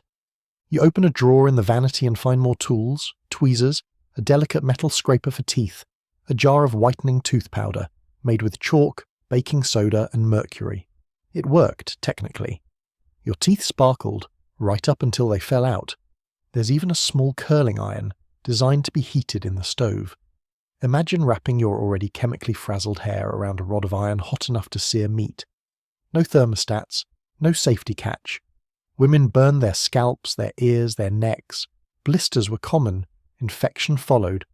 But curled hair meant you were trying, that you hadn't given up, that you were worth something, and let's not forget the nails. Victorian women polished them with red oils and subtle powders, none of the bright lacquers we use today. But the polishes often contained carmine, crushed beetles, iodine, and even traces of turpentine. The goal wasn't glamour, it was control, uniformity. A woman's body was her calling card, her battlefield, and her prison all at once. You glance up at the mirror. Now imagine you're a 19-year-old woman standing here just like this. You've been told your worth is in your skin, your hair, your figure, your grace. Your mother hands you the arsenic wafers, maybe with a smile. Your sister helps you fasten the corset. You've grown up watching women slowly damage themselves in pursuit of something they can't name, but you've learned to call it beauty. And the men, they praised it, not always directly but through expectation, through comparison, through the way they fawned over the new debutante or the fresh-faced widow. The less effort she seemed to put in, the more it was admired. But behind the scenes, the effort was enormous, and the damage was profound. Historians still debate the long-term effects of Victorian beauty routines. Were the doses of arsenic in complexion wafers fatal or just harmful? Were the scalp lesions from dyes as dangerous as they sound? Could mercury in tooth powders and eye drops have caused systemic toxicity? There are no sweeping studies, no mass investigations, but the anecdotal trail is long and chilling. Early deaths, mysterious collapses, women slipping into permanent nervous decline, and all the while they were told they were doing it right. You step back from the vanity. The air smells faintly of rosewater and scorched metal.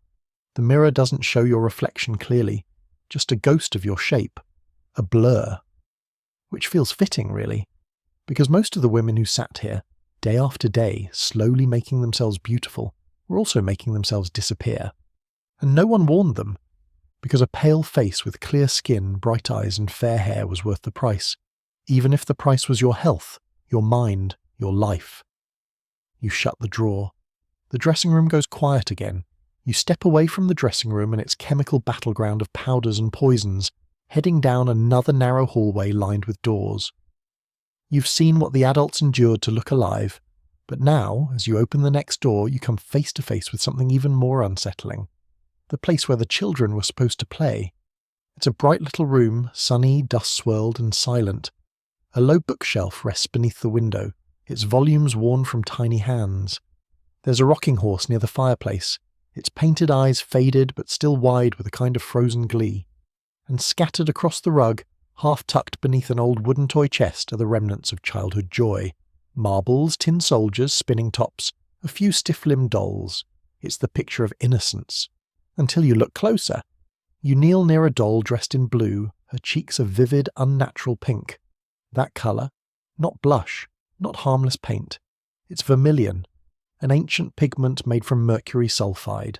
Bright, lively, and toxic. Victorian dolls were painted with heavy metals that leached into the skin of the children who hugged them, kissed them, and, of course, chewed on them.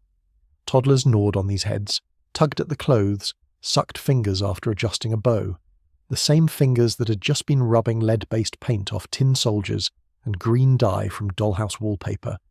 You lift the doll gently, her arm is cracked. Inside you glimpse a stuffing material that looks like sawdust. But it's not just wood, It's mixed with arsenic powder, used as a preservative to keep bugs from chewing through the toy's fabric. In other cases, the stuffing might have been horsehair or even asbestos. In the 1800s, toy safety wasn't even a concept. If it was colourful, cute, or educational, it was sold. End of story. Over at the toy chest, you find a jack-in-the-box. Its exterior is decorated in cheerful scenes of animals at play, all rendered in vivid red, yellow, and green. The crank is still stiff but functional. You turn it, and the soft tinkling of a lullaby fills the room before, pop, a grinning clown bursts out. His face is flaking a bit, leaving behind a cloud of lead paint dust. No one worried much about that dust. At the time, lead was still considered harmless, useful even. It made colours brighter, paints more durable, and toys more affordable. It was in everything from alphabet blocks to painted trains to baby rattles. And let's not forget the lead soldiers, the pride of any Victorian boy's toy collection. Moulded from nearly pure lead, hand-painted and kept in tin boxes. A child would arrange them on the rug, maybe line them up in rank and file, maybe put one in their mouth just for fun. Lead tastes sweet after all. That's not a metaphor, it actually has a faint sugary flavour, which is deeply cursed when you think about it. You open a small book on the shelf. The pages are foxed with age, but the illustrations are clear, bright inks on yellowed paper. They look harmless enough, until you remember that the inks used in children's books were often stabilised with heavy metals, including cadmium, chromium, and, you guessed it, arsenic. Books were part of the problem too, especially the ones made for small hands who like to rub, chew, or drool on the corners as they listen to a parent read. And then there are the taxidermy animals. You spot one near the hearth, an owl, glassy-eyed and a little too stiff. Not a toy exactly, but part of the educational decor. In some homes, these creatures filled cabinets of curiosity, little museums for the upper middle class to admire. What they didn't realise is that taxidermy in the 1800s was practically a chemical experiment. To preserve an animal, you'd need to treat the skin with arsenic soap or mercury chloride. It worked like a charm. Insects stayed away. The animal kept its shape. And if a child happened to touch the feathers, stroke the fur, or, again, put a finger in their mouth after playtime, well, so much the worse. There are actual accounts, buried in dusty medical journals, of children falling mysteriously ill after spending time in playrooms filled with taxidermy. Skin rashes, vomiting, chronic fatigue. In one case, a little boy wasted away over the course of several months with no clear diagnosis. It wasn't until much later that someone tested the family's natural history collection and found dangerously high levels of arsenic in every specimen. The boy had been playing beside them day after day, breathing in the invisible flakes. Even the rocking horse wasn't safe. The paint, again, likely lead-based. The saddle might have been dyed with aniline-based pigments, those ones that occasionally contained carcinogens. And that soft leather bridle, possibly tanned with chromium salts depending on the year, you begin to realise that there's no corner of the room untouched by danger. Even the blocks, those innocuous wooden cubes with letters on their sides, are dusted with fading pigment that never should have been anywhere near a child's mouth. And here's the truly maddening part.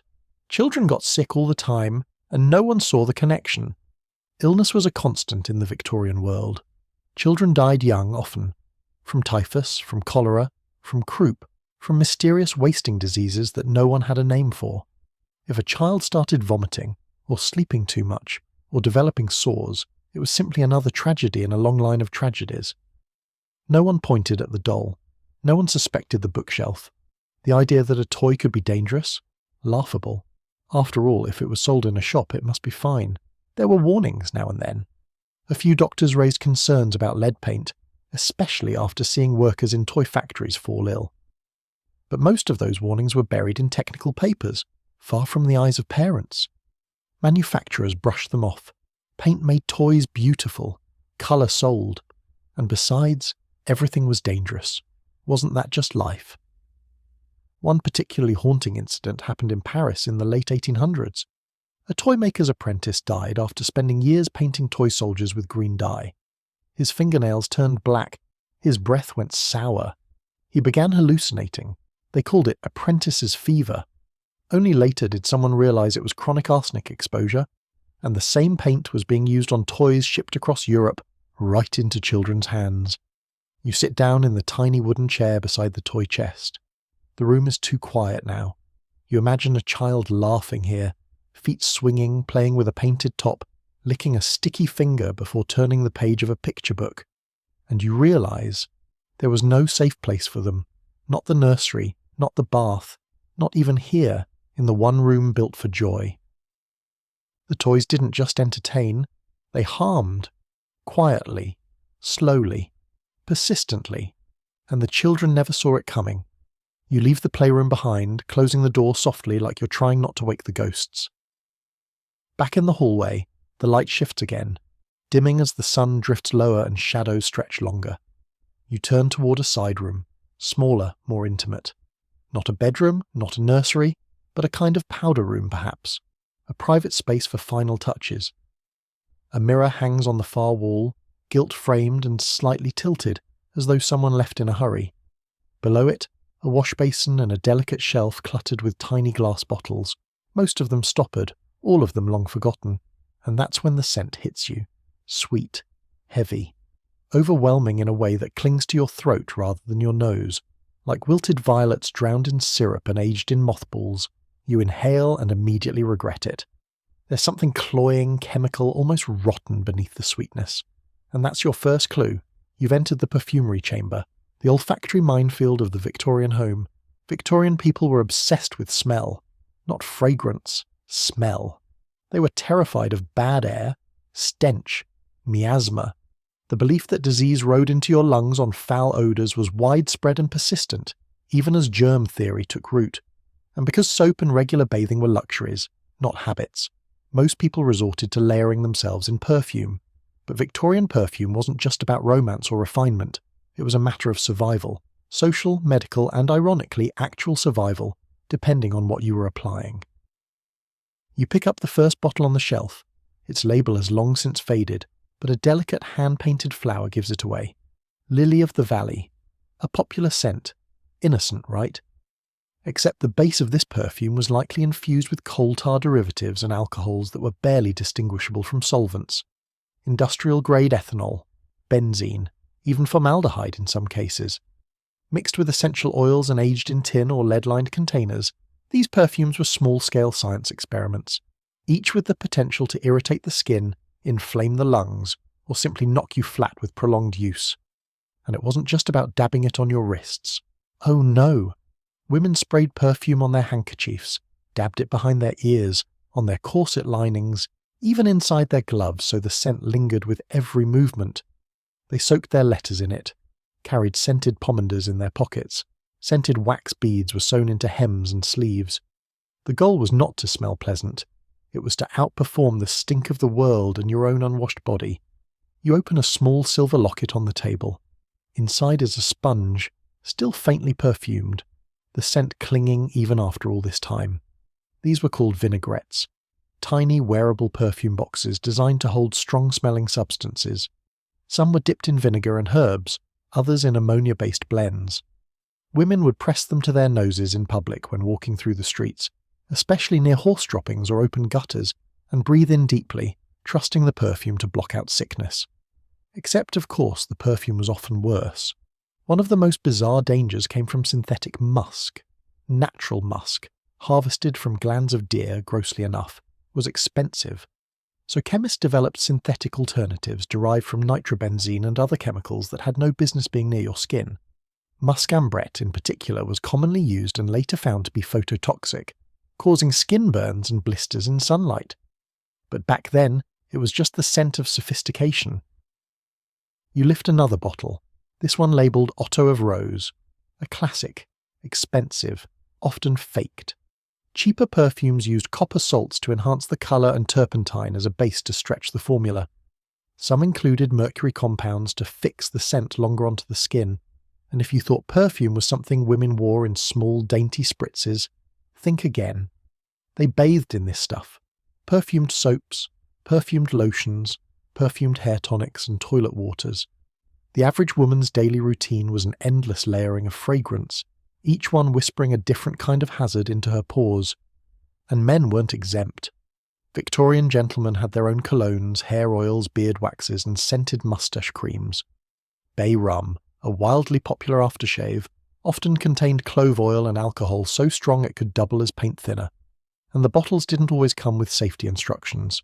One slip, one spark near a gaslight or candle, and you were doused in flammable oil. You lean toward the mirror and catch your reflection, muted, distorted by the aging glass. Behind you, the room seems to press inward. All that fragrance, still clinging to the air after 100 years. You wonder how strong it must have been back then, overpowering, suffocating, and yet entirely necessary in a world where most people didn't have running water, where laundry was a weekly ordeal, and where doctors still thought disease was carried by smells rather than microscopic killers. But here's the part that flips the whole thing on its powdered head. Some of these fragrances were carrying disease, indirectly. Because as people layered themselves in heavy perfumes to avoid bad air, they often ignored actual sources of sickness. Mold, damp, unwashed clothing, close quarters, poor ventilation. You couldn't smell arsenic gas when it mixed with your rosewater. You couldn't detect cholera on your sheets when your gloves reeked of violet musk. The perfume didn't just hide body odour, it masked danger. There's also a quiet tragedy in how much meaning these scents held. Women received perfume as gifts. Men dabbed it on before proposing. Entire courtships carried the memory of one specific fragrance. And when someone died, their perfume lingered in the room, on a scarf, on a pillow. It was romantic, poetic, toxic. That one particularly chilling story comes from a small London household in 1875. A young woman developed a rash on her neck that grew worse by the day. Her family blamed a necklace, then the laundry soap. Eventually she became delirious, developed tremors, and died within a week. The cause? Mercury poisoning from a face powder and perfume she'd layered every morning. She'd worn it every day for months. No one thought twice. You looked down at the bottles, some cloudy, others cracked. They look so innocent. Like souvenirs from a life spent trying very, very hard to stay beautiful, to stay polite, to stay invisible. But now you understand what they really were. Silent saboteurs. Elegance bottled with consequence. A war fought with atomizers and scented gloves. You close the lid on the locket. The air still smells sweet. But now, all you can think of is poison. You step away from the perfumed haze, lungs still coated in invisible sweetness, and find yourself drawn toward a glass-panelled door at the end of the hallway. It creaks open with the sigh of tired hinges, revealing what at first seems like a peaceful refuge, the conservatory. Or maybe just a modest indoor garden room. Either way, it's a burst of green in a house that has otherwise felt like a mausoleum dressed in velvet. Sunlight spills across tiled floors, vines creep along wooden trellises, clay pots line the windowsills, each one brimming with foliage. Ferns, lilies, ivy, begonias. It's beautiful, lush, vibrant, and, if we're being honest, a bit smug about it. But now that you've spent some time in this house, you know better than to trust anything pretty, especially not the plants. You cross the room slowly, the air warmer here than anywhere else in the house. The windows magnify the sun, turning the space into a low-budget greenhouse. It smells earthy, yes, but also faintly bitter. There's something sharp under the surface, an astringent tang, like crushed leaves with attitude. You kneel near one pot, brush your fingers along the leaves of a plant labelled Angel's Trumpet, and freeze. Ah, there it is. Angel's Trumpet is beautiful. Large trumpet-shaped blossoms in white or pale pink, with a fragrance that intensifies at dusk. But it's also one of the most poisonous ornamental plants in the world. Every part of it, from petal to root, is saturated with toxic alkaloids, scopolamine, hyoscyamine, and atropine. These aren't just mildly irritating chemicals. They're the real deal. Hallucinogenic, paralytic, potentially lethal in even modest doses. And Victorians loved it. Not just for the beauty, though that was a selling point. They admired its dramatic shape, its exotic reputation, and yes, its danger. A certain breed of Victorian gardener enjoyed cultivating plants with reputations: deadly nightshade, foxglove, monkshood.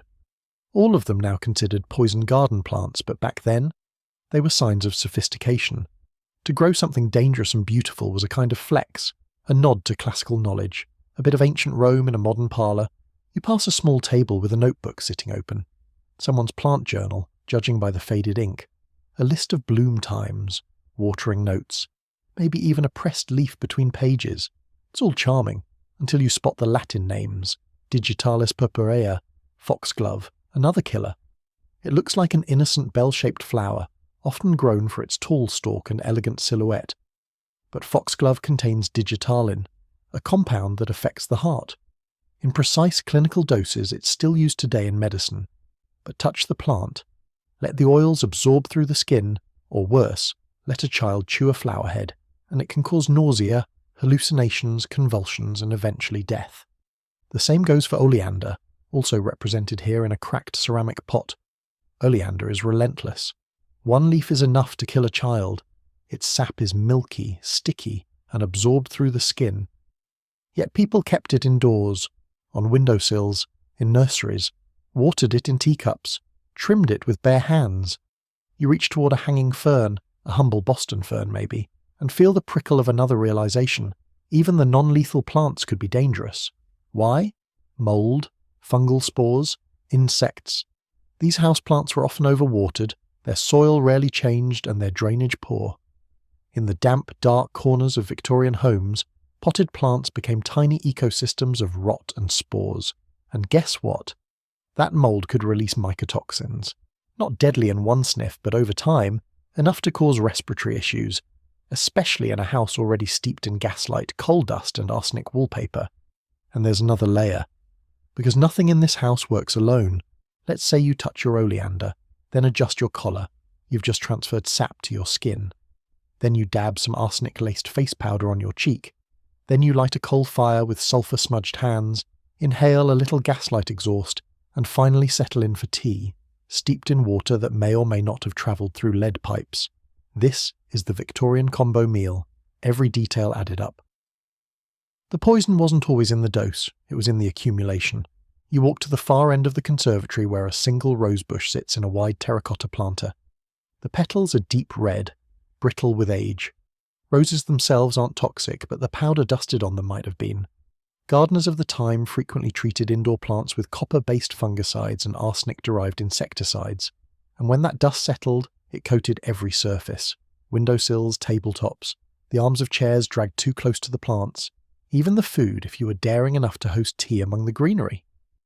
One of the strangest and most heartbreaking cases came from a family in Bristol. A child became violently ill after playing in the conservatory, touching plants, digging in soil, maybe tasting a leaf or two. No one thought to ask what was growing in the room.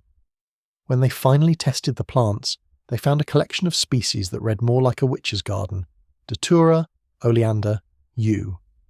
And on the child's fingers, residue from a spray bottle used to keep the bugs off. It was a homemade pesticide with arsenic and soap flakes. The child died within days. You stare at the plant shelf now with new eyes.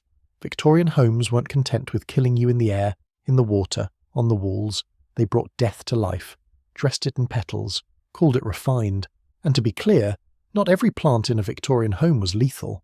Many were benign, ivy, ferns, lavender, but even then, there was the risk of soil mould, of stagnant water, of decorative pots leaching lead or cadmium.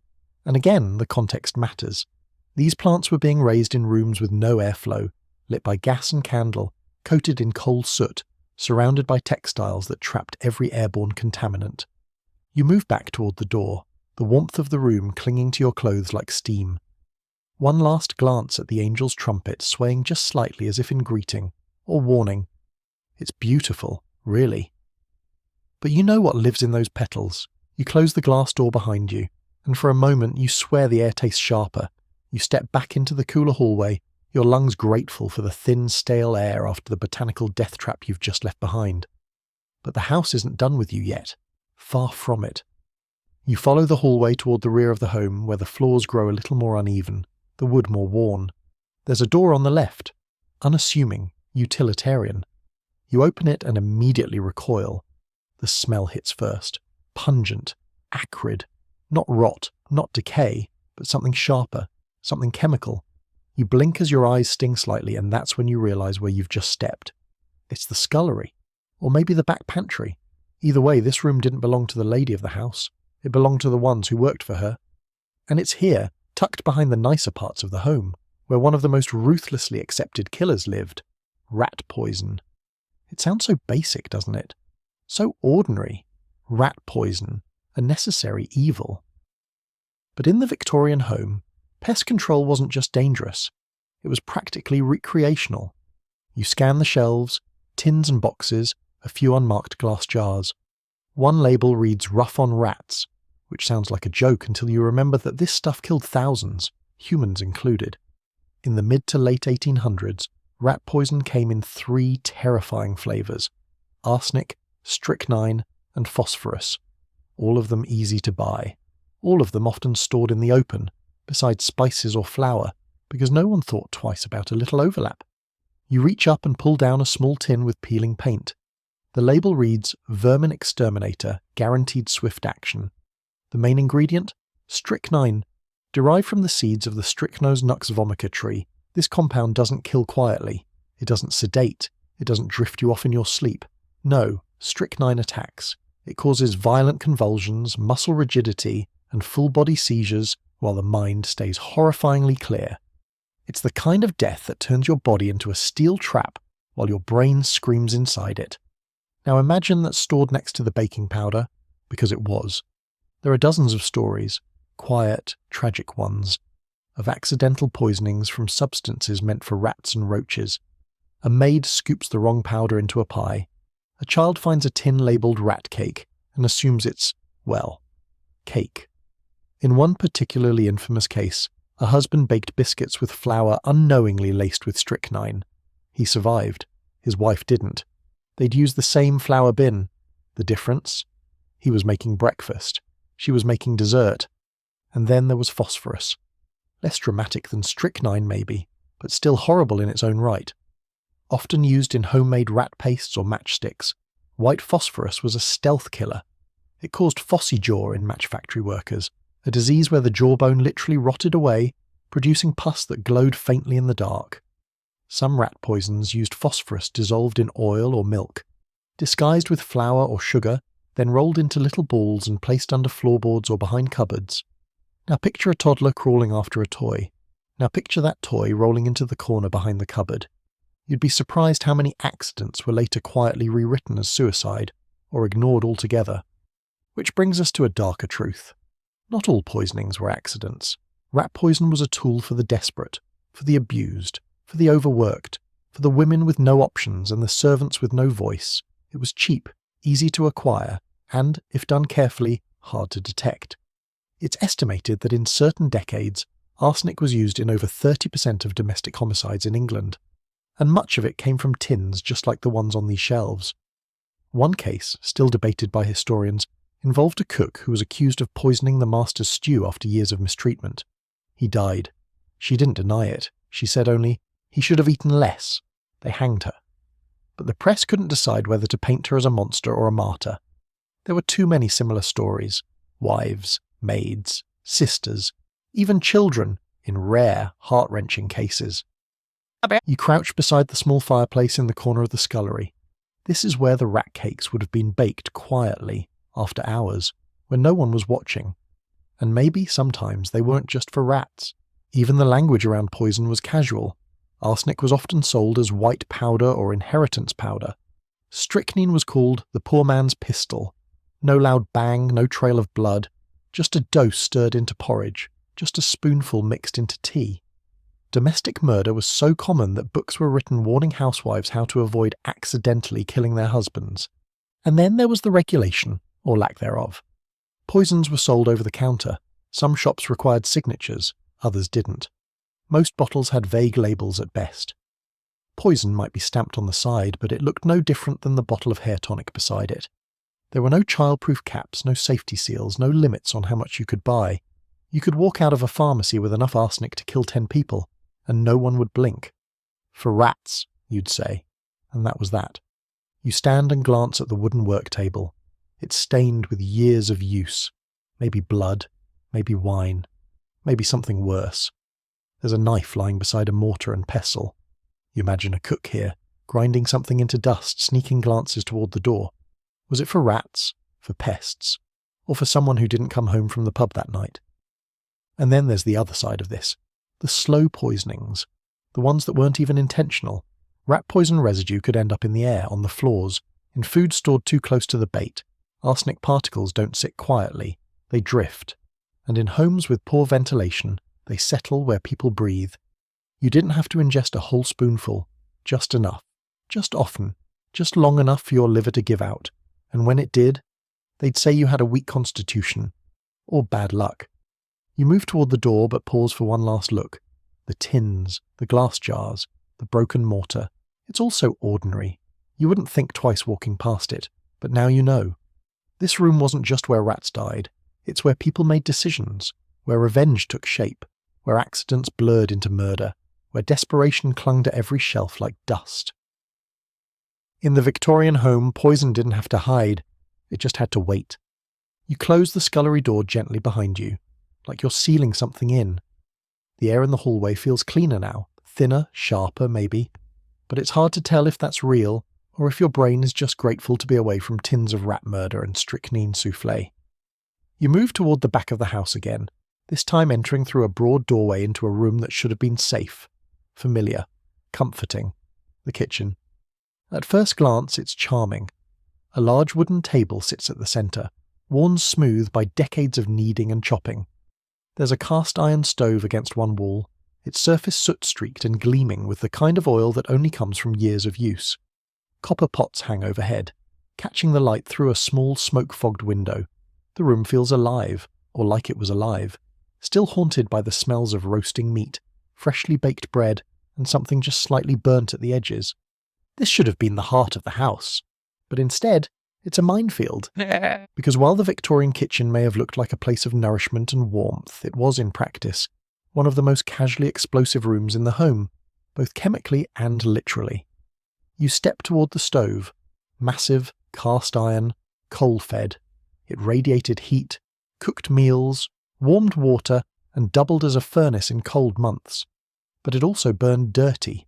Coal smoke and gas leaks filled the air with carbon monoxide, hydrogen sulfide, and soot. All of it seeping into the food, the walls, the lungs of anyone who stood too close for too long. Servants mostly, women, children tasked with turning the spit or hauling in kindling. You lift the iron kettle still sitting atop the stove. It's heavy, clunky. Inside, a faint crust of minerals clings to the metal like sedimentary regret. That scale build-up? Likely a mix of lime, lead residue, and whatever chemicals drifted in from the water pipes, those charming lead-lined wonders you met back in the lavatory. Lead? Again. Always lead. Because the cookware wasn't exactly safe either. Many pots were tinned or copper-lined, and if that lining wore off, and it did, constantly, the acidic foods inside reacted with the exposed copper, leaching toxins directly into meals. Tomato-based dishes were especially dangerous. So were pickles. Anything with vinegar, anything that sat in the pot overnight, which was common, especially in colder months when reheating a stew saved fuel. Families were poisoned in slow motion, bowl by bowl. And then there were the glazes. Ceramic plates, bowls, jugs. Many were glazed with lead-based compounds that made them glossy and beautiful. You'd recognize the look instantly. That deep, shiny brown or green, almost iridescent under candlelight. Gorgeous. And incredibly toxic when used with hot food or acidic drinks. That teapot on the shelf? Steeping tea in it every day wasn't a ritual, it was a countdown. You approach the countertop where a few spice jars still sit. One has a cracked label that reads turmeric, another, curry powder. The Victorians obsessed with the exotic imported spices and seasonings from across the empire, but without regulation. Many of those spices were adulterated with fillers, colouring agents, and even floor sweepings.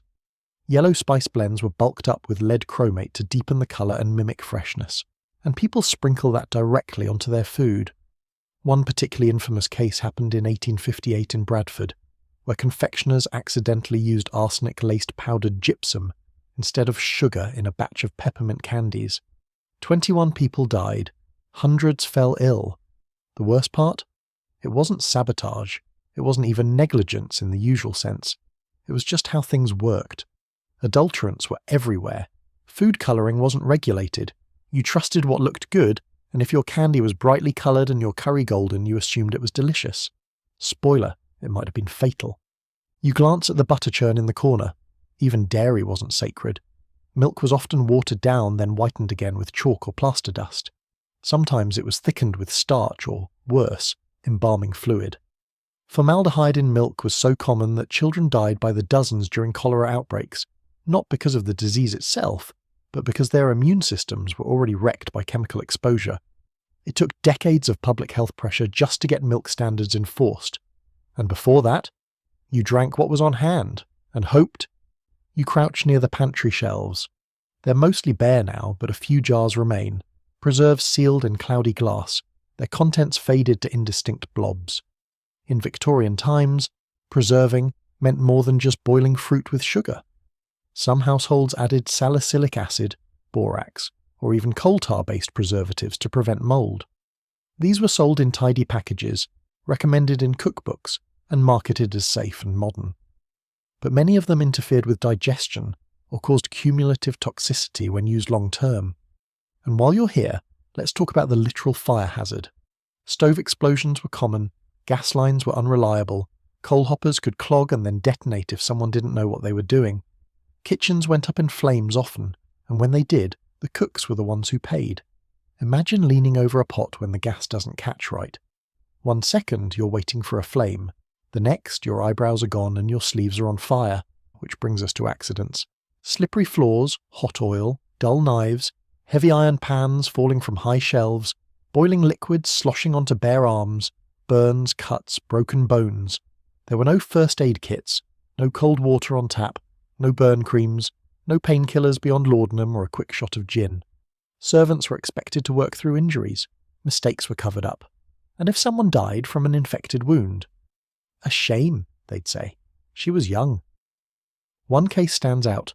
A kitchen maid who slipped on spilled grease, knocked over a pot of boiling lard, and sustained third-degree burns across her chest and arms. She was treated with butter and linen bandages, and she died in agony 3 days later. Her family never received compensation. The lady of the house simply hired another girl, probably younger, quieter, less likely to scream. You straighten up, the kitchen suddenly oppressive in its silence. It was never meant to be romantic. It was a workspace, an engine room, and a place where life and death shared a stove. The laughter of children, the clink of plates, the smell of baking bread, all of it layered over constant risk. And even when the food was safe, even when the pipes weren't leaking and the stove didn't explode, there was still the air, heavy with soot, gas, mould, and sweat. A recipe that required no ingredients, just time. You back toward the door. In a home filled with hidden killers, the kitchen didn't even try to hide. You leave the kitchen behind like someone backing out of a bad decision. The door swings shut with a soft click, and for a moment, there's silence again. Just your footsteps, and the whispering weight of everything you've seen so far. The air feels heavier with each room you pass through, not just from the coal dust or lingering perfume, but from the realization that the Victorian home wasn't a sanctuary. It was a slow-motion trap. And now, as you make your way down a short set of steps to the laundry area, you're about to enter one of its most quietly ruthless rooms. A place where the quest for cleanliness came with the price tag of corrosion, chemical burns, and blindness. Welcome to the washroom, or, as it really should have been called, the bleach pit. The space is low-ceilinged and clammy, with brick walls stained from years of damp and heat. 2 large basins dominate the centre, both stained a greyish-brown, the glaze long since worn away. There's a mangle, a kind of rolling press used to squeeze water from fabrics, rusting silently in the corner, its handle bent, its rollers still crusted with the ghost of forgotten linens. Buckets, bottles, and wooden paddles lean against the walls like props in a horror play. Victorian cleanliness wasn't just about appearance, it was a performance of morality. Cleanliness is next to godliness, they said, and boy, did they mean it. Dirty clothes, dirty homes, and dirty people were seen as signs of moral decay, so laundry day wasn't just a chore, it was an act of redemption, and it was brutal. You walk to one of the basins and peer inside. You can still smell the ghosts of the soaps and powders used here. Something soapy, yes, but edged with something sharp, acidic. That's because Victorian laundry involved a terrifying cocktail of boiling water, caustic lye, carbolic acid, and bleaching powders, some of which contained chloride of lime, a substance so harsh it was used to disinfect plague ships. It wasn't laundry detergent, it was chemical warfare, and there were no gloves. You find a pair of worn, fingerless work gloves folded near the edge of the sink, mostly decorative. Victorian laundresses often worked bare-handed, scrubbing, soaking, wringing out sheets in water that could scald skin raw and leave chemical burns. Over time, their fingers cracked, skin peeled away, nails blackened, and infections, untreated, ignored, inevitable, set in. One of the most common cleaning agents was soda ash, or sodium carbonate. Useful? Yes. Safe? No. It irritated the skin, burned the eyes, and could cause internal damage if inhaled too often. And guess what? This room had no ventilation. The small, high windows might let in light, but not much air. Steam clung to every surface. Laundry days turned into sauna-like punishment sessions. Imagine standing over a boiling vat of lye water with a shirt pole, turning heavy sheets while your face dripped sweat and your lungs choked on chemical mist. Now add quicklime into the mix. Often used to whiten linens, quicklime, calcium oxide, reacts with water in an exothermic blast, literally heating itself. If you dropped it into a damp washtub too fast, it could splash, burn, or explode. Some households mixed it with water and soap to create a bleaching slurry, but if that mixture dried on clothes and wasn't rinsed thoroughly, it left behind an invisible chemical residue that caused skin rashes, throat irritation, or worse. And then there's carbolic acid. Beloved for its disinfectant powers, especially after germ theory became mainstream, it was poured into wash basins to sterilize clothes, especially after illness in the home. It killed bacteria, and sometimes it killed laundresses. It could burn skin on contact, and repeated exposure damaged lungs and caused chronic inflammation.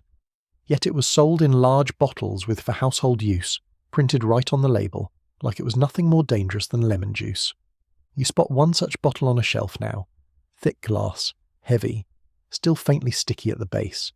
The label is yellowed and peeling, but the warning is clear. Avoid contact with skin. A laughable instruction when you realise most people had no protective gear. Not even aprons could help when the splashes hit your face. But it wasn't just the washing. Let's talk about the starch. Victorians loved stiff linens, ruffled collars, perfectly pressed pillowcases, tablecloths that could cut you if folded too aggressively. That stiffness came from starch, often made from wheat or rice flour, and sometimes enhanced with formaldehyde to keep it from yellowing over time.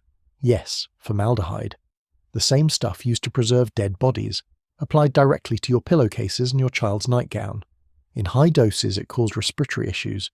In small doses it just added up over time until your lungs said, "You know what? We're done." And once the clothes were washed, you weren't finished.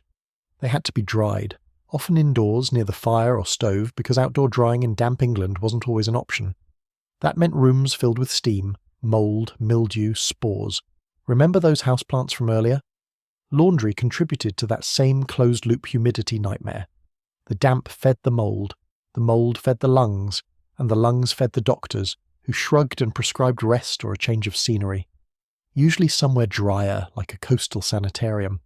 Finally, the ironing. You glance at the table near the hearth and spot a row of solid metal irons, some with wooden handles, others entirely made of cast iron. These weren't electric. You heated them on the stove or directly in coals.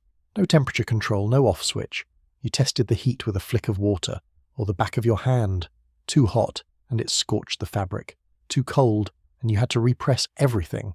And don't forget, you were still wearing the same clothes while doing all of this. Long skirts, tight bodices, layer upon layer soaked in sweat and steam. No airflow, no water breaks. Just hours of repetitive, physically brutal labour. You didn't just break a sweat, you broke down. Historians still argue over how many Victorian household servants suffered chronic illness from laundry duties alone. There were no comprehensive records. Most of the working poor weren't seen as worth studying, but anecdotal reports, parish records, death certificates, letters, tell the same story. Chronic fatigue, lung infections, skin conditions, and early death. One laundress was described by her physician as having the hands of a woman 3 times her age. She was 31. You step away from the basin, your fingers twitching as though they remember work they never did. The smell of soap and lye lingers in the air, clinging to the damp stone like perfume with teeth. Cleanliness wasn't just a virtue in the Victorian home, it was a slow, scalding path to ruin. You leave the washroom behind, fingers ghosting over the damp wood of the doorframe, the scent of carbolic acid still nipping at your nose. You've been through the scullery, the kitchen, the conservatory. Every inch of this house whispers a new kind of hazard, but nothing quite prepares you for what's next. Because now you're stepping into the place where pain met hope head-on, in the most Victorian way possible, the home infirmary, or more accurately the family's personal stash of let's see if this kills you medical supplies. The room is tucked into a quiet wing, smaller than a bedroom, with high cabinets and a narrow cot beneath the window. It feels sterile in the way old hospitals do. Clinical, yes, but also cold and uncanny. The light coming through the curtains is thin and watery, the kind that makes your skin look sick even if you're perfectly fine, which you probably wouldn't be for long if you lived here. You step inside and the first thing you see is the medicine chest. It's beautiful, honestly. Polished oak with brass hinges, its shelves lined with stoppered vials and labelled tins. But it's also terrifying, because each of those tiny containers holds the potential for either a cure or a catastrophe. Probably both. The line between remedy and poison was laughably thin in the 19th century, sometimes non-existent. You open the cabinet. Inside, laudanum, chloroform, mercury powder, morphine, camphor oil, castor oil, arsenic pills, quinine, belladonna extract, ammonia, carbolic acid, and more. It's like a pharmacy and a murder plot got stuck in an elevator together. Let's start with the big one, laudanum. The darling of the Victorian medicine chest. Essentially a tincture of opium dissolved in alcohol, laudanum was prescribed for everything from headaches to menstrual cramps to colicky babies. Yes, babies. People dosed infants with opium and wondered why they slept so well. It was cheap, effective, and deeply addictive. A little eased your pain, a little more silenced grief. A lot turned you into a ghost with a heartbeat. It was common, too. Housewives used it as casually as modern people use ibuprofen. You'd just take a spoonful when you had trouble sleeping, another when your joints ached, another when your nerves acted up. And if you were dealing with grief, which was more of a lifestyle than an event back then, it became part of your daily routine. It soothed the edges of mourning until the edges came back sharper than ever. Right next to it on the shelf is chloroform, a clear, oily liquid used as an anesthetic, and sometimes a sedative. Just a few drops on a cloth could knock you out. Slightly more, you might not wake up. Chloroform was wildly popular in domestic medicine, used during dental procedures, childbirth, even for calming hysterical patients. But the margin for error was razor thin. Administered too quickly or for too long, and it suppressed respiration completely. You didn't slip into a peaceful sleep, you just stopped breathing, and yet people kept it in their cupboards, right next to the tea. You spot a small tin labeled calomel. That's mercurous chloride, a powerful purgative used to flush out toxins, because when your body was sick, the best idea was clearly to bombard it with poison and hope for the best.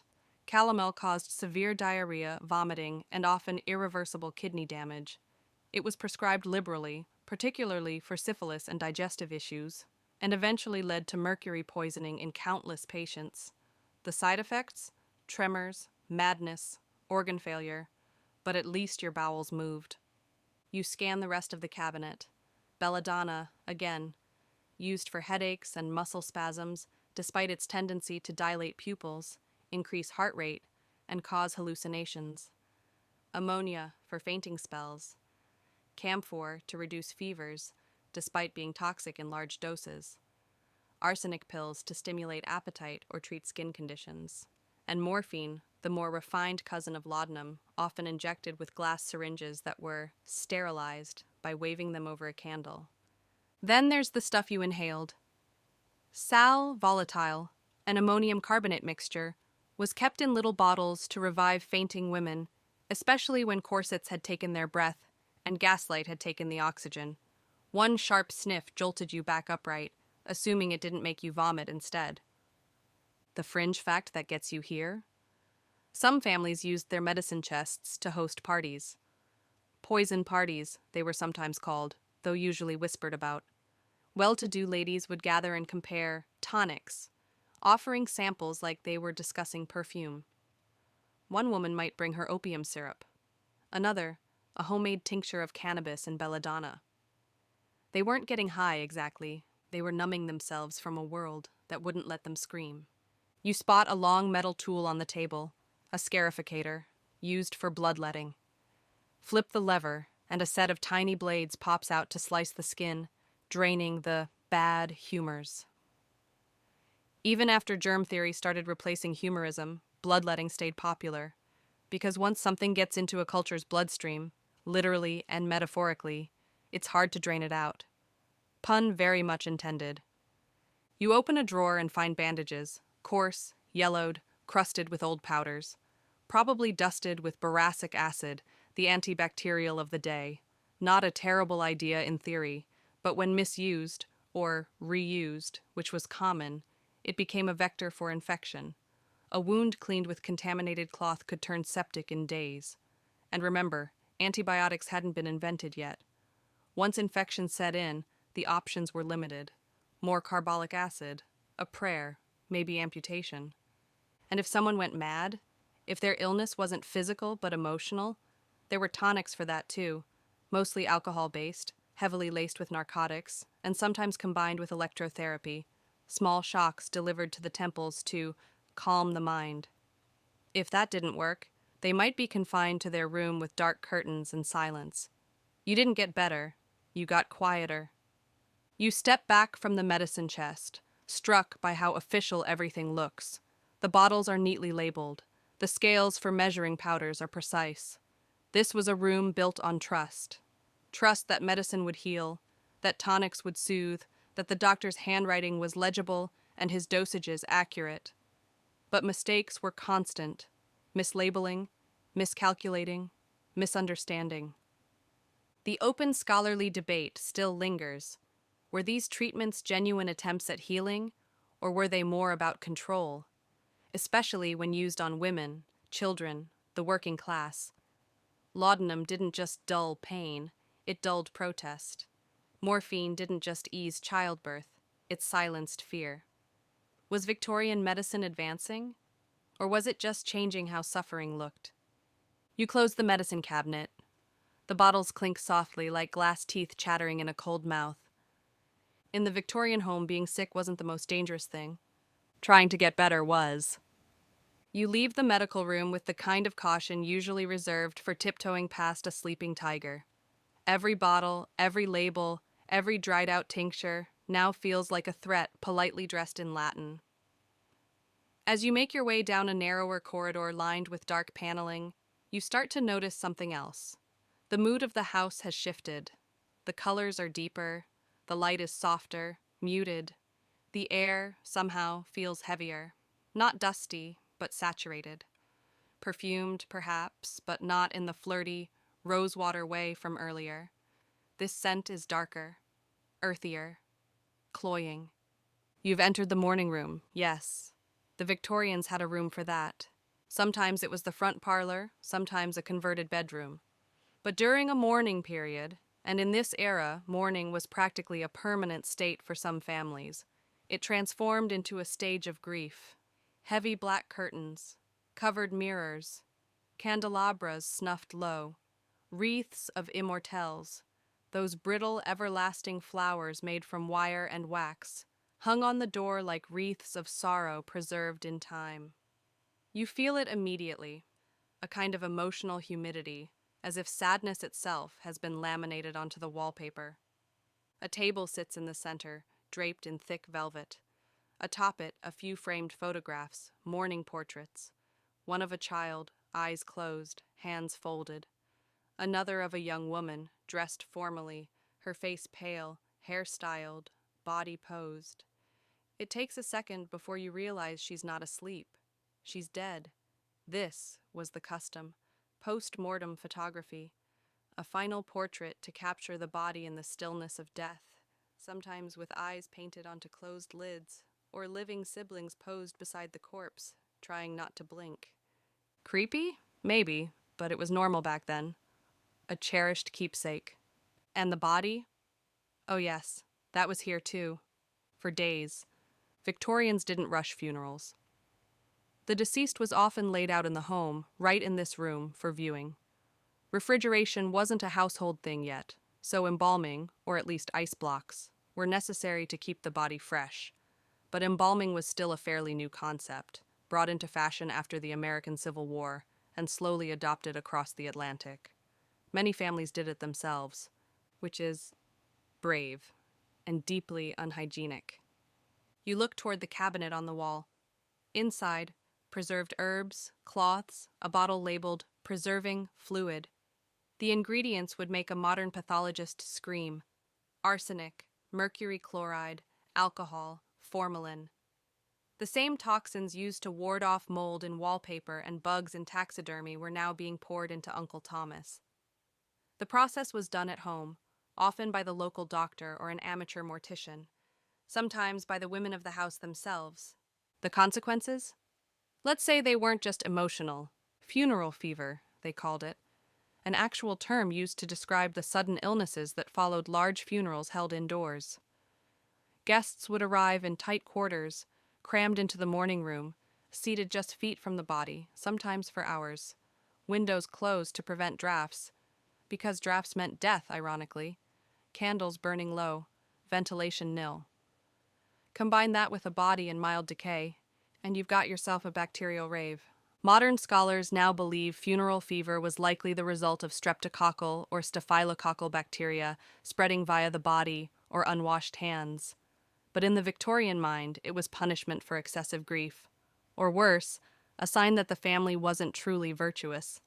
A quiet judgment that echoed behind every cough. And then there were the clothes. Mourning attire was not breathable. Widows were expected to wear full mourning for at least 2 years. Black crepe, bombazine, and jet-beaded veils that trapped heat and restricted airflow. In summer, these outfits turned into wearable ovens. People fainted at funerals, not from heartbreak, but from dehydration and heat exhaustion. Even children were dressed in mourning garb. Scratchy, hot, suffocating layers for toddlers too young to understand why they couldn't wear blue anymore. You spot a small chest in the corner, mourning jewelry, a locket containing hair, a brooch carved with a weeping willow, a ring bearing the initials of someone long gone. Many of these trinkets were made with real human hair, woven into intricate patterns, often worn daily as a sign of devotion. But hair, unless properly sterilized, carries bacteria. Combined with the sweat and oils from daily wear, it could become a miniature biohazard tied neatly around your neck. Even the mourning wreaths, made from preserved plants or artificial flowers, were potential health risks. Dust traps, mold magnets, especially if the house stayed sealed up in mourning for months at a time. Add in coal smoke, gaslight residue, and unwashed clothing, and it's no wonder the living sometimes followed the dead a little too quickly. And let's not forget the psychological impact. Grief wasn't a private thing, it was a protocol. There were etiquette books, rules about what to say, what to wear, how long to cry. If a woman mourned too little, she was cold. Too long, and she was hysterical. Widows were expected to stay hidden from society for months, sometimes years, often without any financial support if the husband hadn't planned ahead, which many didn't. Depression wasn't understood. Postpartum grief, non-existent in the literature. You were sad until people decided you should stop, and then you smiled, or you were labeled unstable. There's an open scholarly debate about how the elaborate mourning customs affected health. On one hand, ritual can offer comfort, a structure to grief. On the other hand, forcing people to marinate in death for months at a time, dressed in black, and sleeping beside keepsakes made from the dead, may not have been ideal for long-term emotional recovery. You sit on the small chair by the window, staring at the ghost-like figure in the photograph across from you. She doesn't look scared, just still. Frozen in that moment when her story stopped, but the narrative around her kept going. Her hair clipped for jewelry, her body laid out for viewing, her name spoken in hushed tones. And surrounding her, the people she left behind, caught in a loop of grief, made toxic by social expectations, poor ventilation, and questionable embalming fluid. In the Victorian home, death didn't knock politely. It moved in, took over a room, and stayed for tea. You rise from the mourning chair with a small creak that sounds louder than it should, like the room itself disapproves of your movement. Maybe it's annoyed you're still breathing. You back out slowly, leaving the shadows, the veiled photographs, and the strangely perfumed stillness behind. But the air that greets you isn't exactly refreshing. It's heavier somehow. Close. You take a few cautious steps down the corridor, and it hits you. Not a smell, not a sound, but the absence of both. It's too quiet, too still. And then you realize where you are. The sitting room. Or perhaps the drawing room, depending on who you ask. A place meant for comfort, conversation, light reading, social grace. Except this one feels like a mausoleum wearing upholstery. The windows are shut tight. The drapes are drawn, not because it's nighttime, but because Victorian taste often favored gloom over sunshine. A thick layer of plush fabric hangs everywhere, on chairs, on settees, even on the walls in the form of heavy tapestries and ornate wall hangings. You take a breath and instantly regret it. The air here is like warm, damp felt. No breeze, no circulation, just the stale breath of a room that hasn't exhaled in years. Welcome to the unventilated sitting room, one of the most underrated killers in the Victorian home. The logic made sense to them. Drafts were deadly. If someone caught a chill, it was seen as a moral failing of the household. An open window, an invitation to pneumonia, cold air on the back of the neck. That's how you got consumption, they said. So windows stayed shut, doors closed, and keyholes stuffed with little bits of cloth to block out the breeze. Entire rooms were sealed off from the outside world in the name of health. Irony is a cruel little beast, because by trying to block out death, they trapped it inside. You walk slowly across the room. Every step makes the thick carpet sigh beneath your feet, puffing up tiny clouds of dust that sparkle in the faint light. That carpet? Gorgeous, probably imported, and stuffed with horsehair or jute, and completely uncleanable. Victorian homes didn't have vacuum cleaners. You beat rugs outside if you could even lift them. But in a sitting room like this, that rarely happened. The dust embedded itself deep into the fabric. Soot, pollen, flakes of arsenic pigment from the wallpaper, mold spores, hair, skin, a biome, really. And then there's the furniture.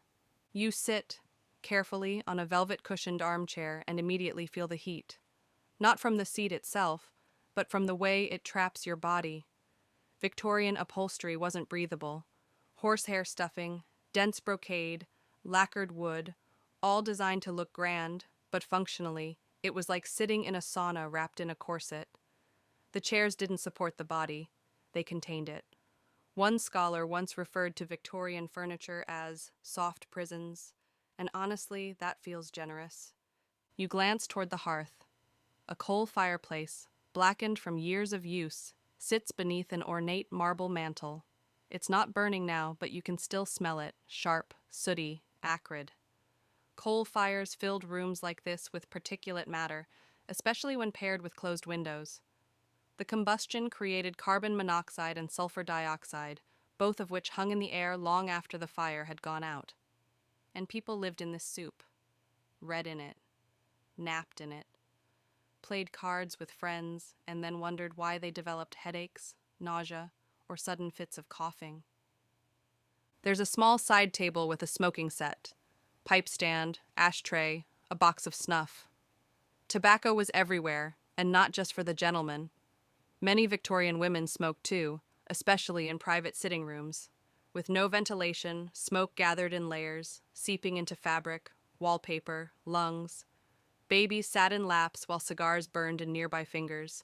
Children played on the rug while clouds of carcinogens drifted overhead. But tobacco wasn't the only thing burning. Candles, gas lamps, oil lamps, these were your lighting options.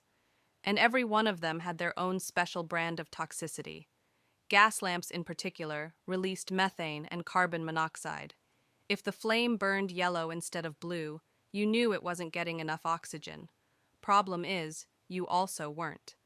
Poorly vented gas fixtures could leak slowly, filling a room with invisible fumes. Sometimes people just fell asleep and didn't wake up.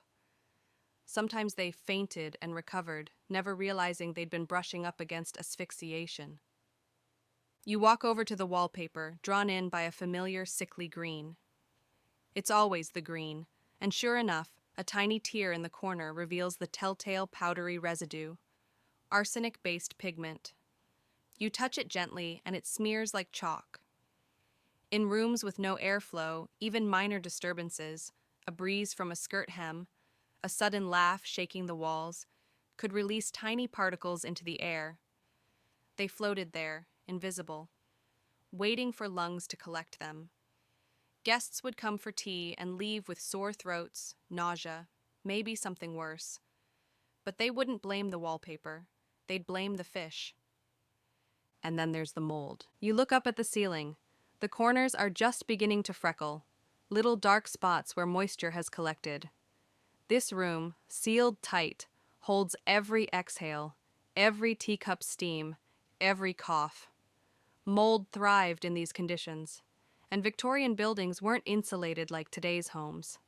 Walls were damp, plaster grew fungal colonies. Some of it was visible, most of it wasn't, but it floated in the air, quietly embedding itself into the lungs of anyone who spent too long sitting politely with their ankles crossed. A fringe fact that might haunt you later tonight. There are documented cases of people developing chronic respiratory illness simply from spending too much time in drawing rooms like this, especially older women who were expected to receive callers while barely moving all afternoon. Some historians now believe a portion of the cases labeled as female weakness or hysteria were actually just long-term symptoms of mold exposure, carbon monoxide inhalation, and chemical poisoning. But instead of diagnosis, they got a footstool and a fan. There's a scholarly debate around whether the Victorian obsession with containing the home, blocking air, silencing noise, layering fabric, was about protection or control. Were they trying to keep danger out, or just the uncomfortable parts of life? The breeze, the noise, the dirt. In the end, they kept the poison in and told everyone to sit still and smile. You move to the window and draw the curtain just slightly. Dust billows, a sliver of fresh air seeps in, and it's like a slap. Cool, sharp, real. You didn't realize how hungry your lungs were until that moment. You step back, careful not to inhale too deeply. In the Victorian sitting room, air was decoration, breath was optional. The curtain falls back into place, dust twirling in the sudden shadow like it's trying to perform one last show before you leave. You slip out of the sitting room, lungs grateful for every step away from its stifling silence. But as you move down the corridor, your shoes muffled against the thick, threadbare runner, you catch a subtle shift in the atmosphere. Something fainter than smoke, colder than damp. It clings to your skin, not like mist or sweat, but like something growing. You've reached the part of the house no one really thinks about. The corners, the crawl spaces, the closet beneath the stairs, the area behind the wainscoting where air never moves and light never lands. This, you realize, is where the house truly breathes, and not in a good way. Because tucked behind the velvet and the brocade, behind the ornamental plaster and the polished oak, is a vast and hidden kingdom. The invisible mold empire. You might think mold is just a modern problem, the price we pay for long showers and bad grout. But no, mold is eternal. Mold is ancient. Mold was here before gaslight and corsets and arsenic paint, and in Victorian homes it flourished like royalty. It didn't just grow, it colonized, and no one suspected a thing. You kneel beside a cracked floorboard where the wall paneling doesn't quite meet the baseboard. The seam is darkened, fuzzy around the edges, like someone's shadow got trapped in the wood. That's mold. Not the leafy green kind you find on bread, but black mold. Stachybo trees. Invisible most of the time. Lethal if inhaled long enough. In homes like this, built with porous materials and sealed up tighter than a miser's coin purse, mold didn't just survive, it thrived. You push the panel just slightly, and the wood creaks with a wet groan. Behind it, rot, damp insulation, dust that's more organic than mineral. You see a fine gray fuzz clinging to the beams. You know that smell, the musty, sour scent of damp clothes left too long in a sealed trunk. It's the smell of decay pretending to be furniture. So how did this happen? Well, it started with good intentions. Victorian homes were often built with solid, thick walls designed to insulate and trap heat. Rooms were separated by partitions filled with horsehair plaster or even early forms of fibrous insulation. These materials soaked up moisture and, with no airflow, rarely dried out. Meanwhile, gas lighting and coal heating added warm vapor to the air, perfect mold weather. Toss in the constant indoor drying of laundry, steaming baths, and the altogether heroic amounts of tea, and you had a home with 100% humidity and nowhere for it to go.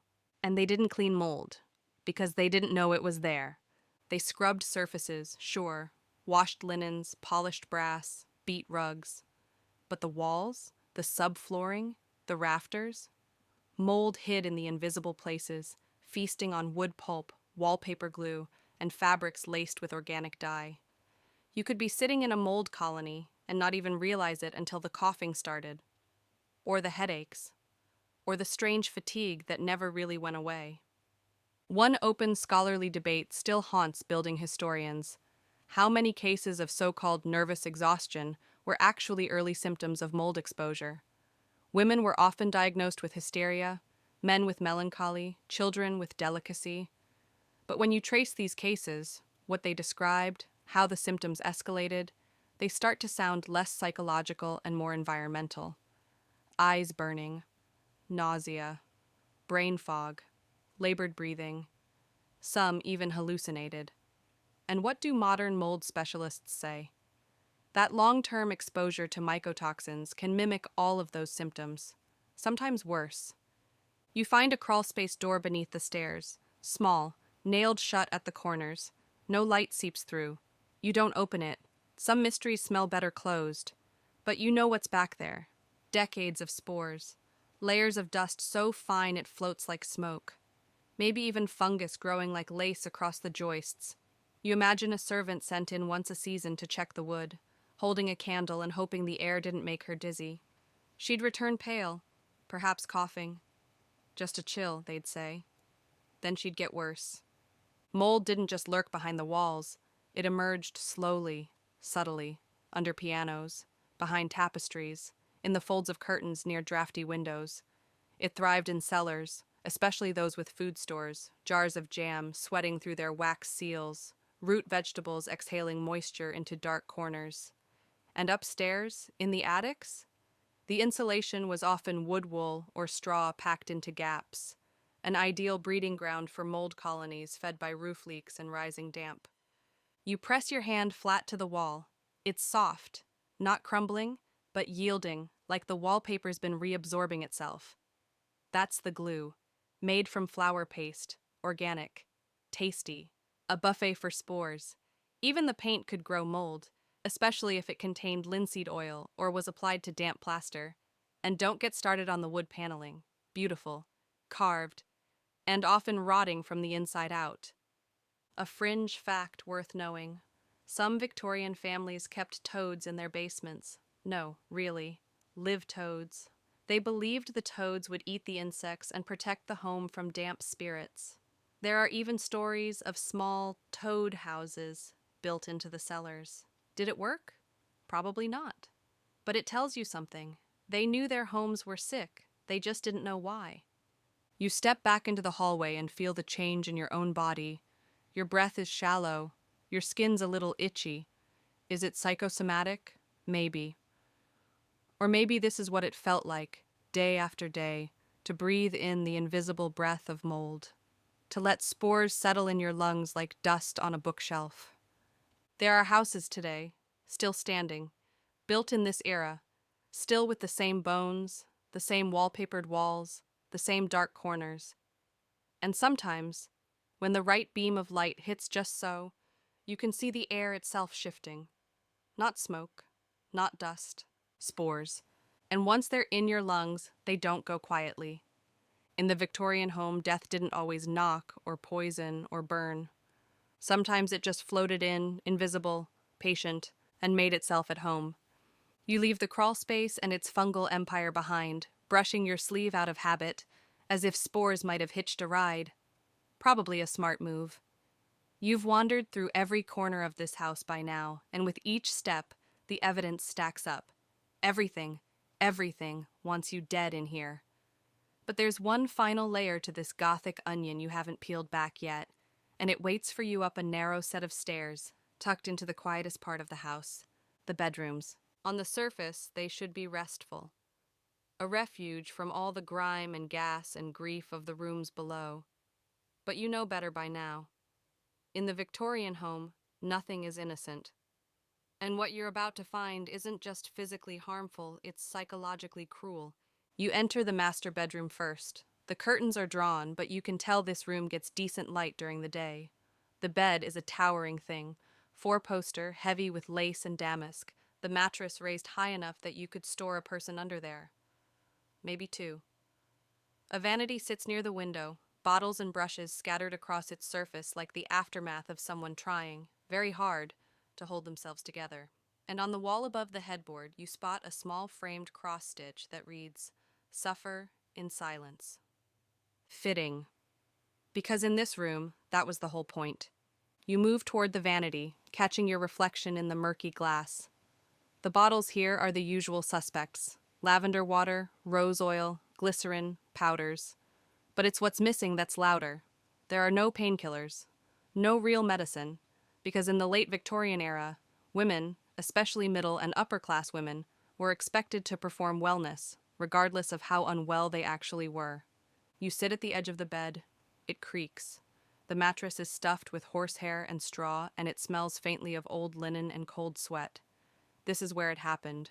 The slow decline, the whispered conversations in the hallway, the doctor's visits with no answers. This is where people, especially women, lay down not just to sleep, but to waste away under the weight of not being believed. Because illness, when it struck the Victorian woman, often wasn't seen as a medical event. It was moral, emotional, something to be endured, not treated. And so for decades, an entire class of people were misdiagnosed, dismissed, or quietly locked away in bedrooms like this one, their very real symptoms wrapped in a diagnosis of convenience: hysteria. You've probably heard the term before, maybe even joked about it. But hysteria wasn't funny. It was a catch-all diagnosis used for women who experienced fatigue, anxiety, depression, sexual frustration, digestive issues, fainting, chronic pain, you name it. Anything that made them inconvenient, unpredictable, or loud. And the treatment? Rest, seclusion, silence. Enter the rest cure. Popularized by Dr. Silas Weir Mitchell in the 1860s and 70s, the rest cure became standard practice for upper-class women deemed hysterical. The patient, always female, was confined to bed, forbidden from reading, writing, walking, or even talking too much, massaged, force-fed fatty foods, and left to recover in near-total isolation. The idea was to reduce stimulation. The reality? It broke people. One woman described it as a prison sentence carried out with embroidery and silence. A fringe fact worth pausing on: Charlotte Perkins Gilman, writer and feminist, was prescribed the rest cure. Her short story. The yellow wallpaper was a scathing response to it, a tale of a woman locked in a room who slowly descends into madness while staring at toxic yellow wallpaper that seems to move. Fiction? Yes, but deeply autobiographical. That story, now studied in classrooms around the world, was her way of screaming into the very void that was supposed to heal her. You glance at the wall. The wallpaper here is pale blue with delicate vines. Pretty, innocent. Probably laced with arsenic, of course, but even if it weren't toxic, the wallpaper isn't the enemy. It's the room itself, the enforced stillness, the way illness was treated like misbehavior. Women weren't the only ones misdiagnosed, of course. Men with mental health struggles were often institutionalized or shamed into silence, but women bore the brunt of it, especially those of childbearing age. Female troubles, they'd call it. Everything from postpartum depression to endometriosis to anemia got swept into that vague, unhelpful category. Doctors didn't look for causes, they assigned them.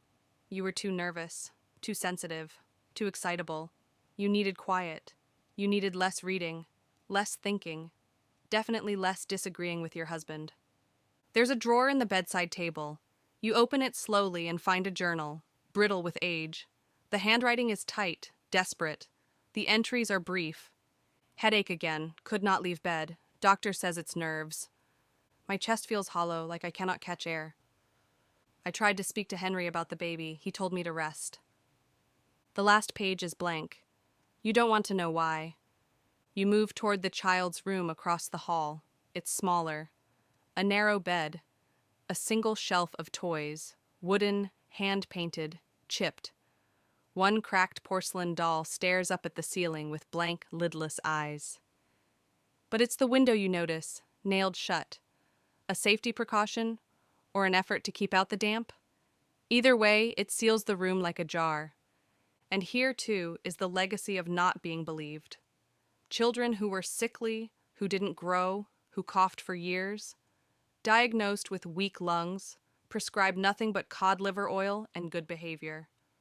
Many of them were slowly being poisoned by gas leaks, mold, lead pipes, or just the constant chemical fog drifting through the house.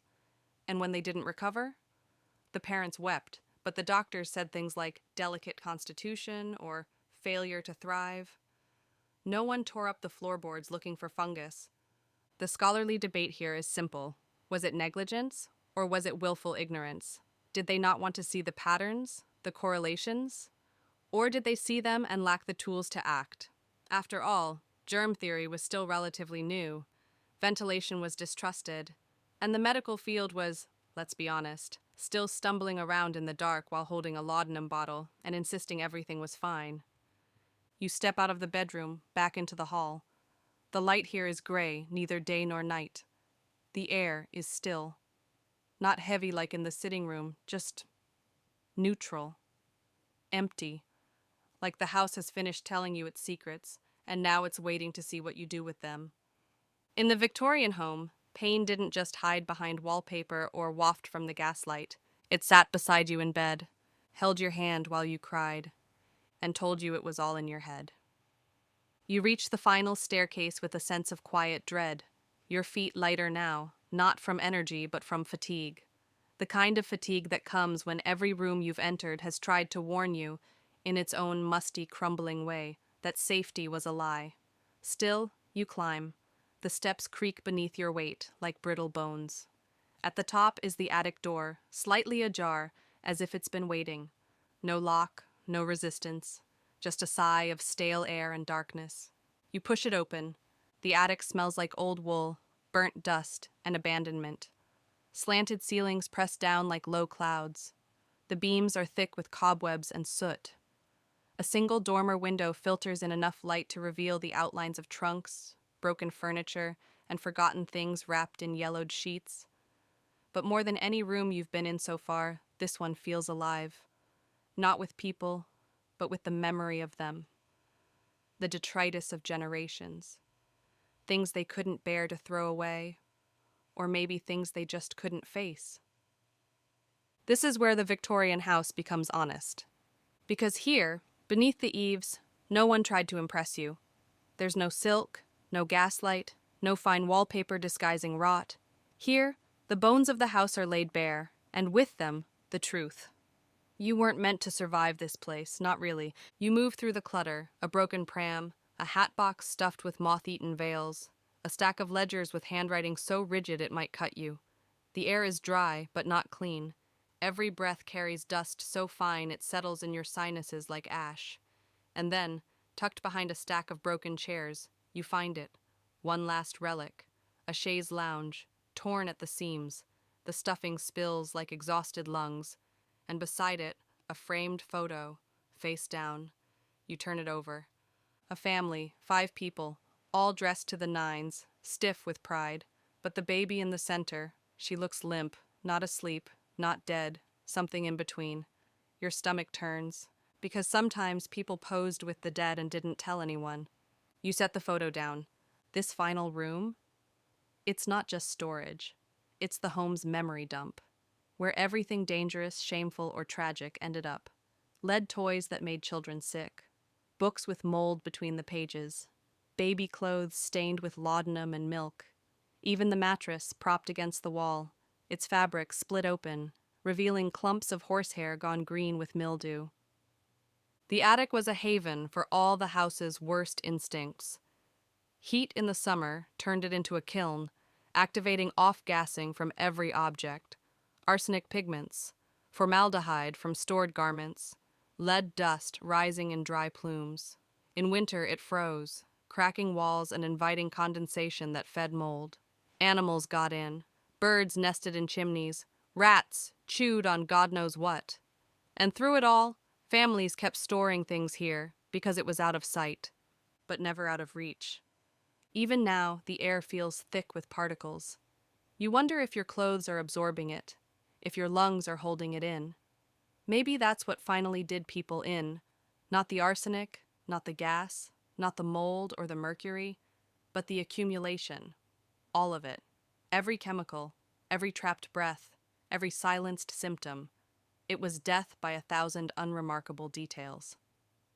Here's a fringe fact to let sink in while you look around. The term sick building syndrome was coined in the 20th century, but its symptoms were already happening in Victorian homes. The headaches, the fatigue, the dizziness and eye irritation, the sense of pressure, the airlessness.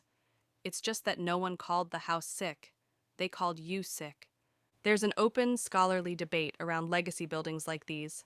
How much of the damage was the result of ignorance, and how much was just social inertia?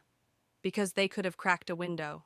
They could have looked at the wallpaper dust and asked questions. But culture runs deep. Comfort, especially in the upper classes, often won out over caution. A green drawing room was worth more than a few coughs. A well-perfumed corpse was better than a smelly but safe one. It wasn't that no one saw the dangers. It's that no one wanted to be first to admit them. You walk to the window and pull it open. It fights you. The frame is swollen with moisture, warped from decades of expansion and contraction, but it finally gives. And when it does, fresh air pours in. Cool, sharp, almost alien. You breathe it in. For a moment, the attic breathes with you. Dust lifts and dances, startled by the sudden intrusion of life. You turn and look at the room again. It's still dangerous. It's still hiding more than you want to know. But for the first time, the air moves. And maybe that's the difference now. In the Victorian home, danger didn't come dressed as monsters or murderers. It came wrapped in routine, polished, perfumed, proud. And it waited. You make your way back down the stairs, moving through the house one last time.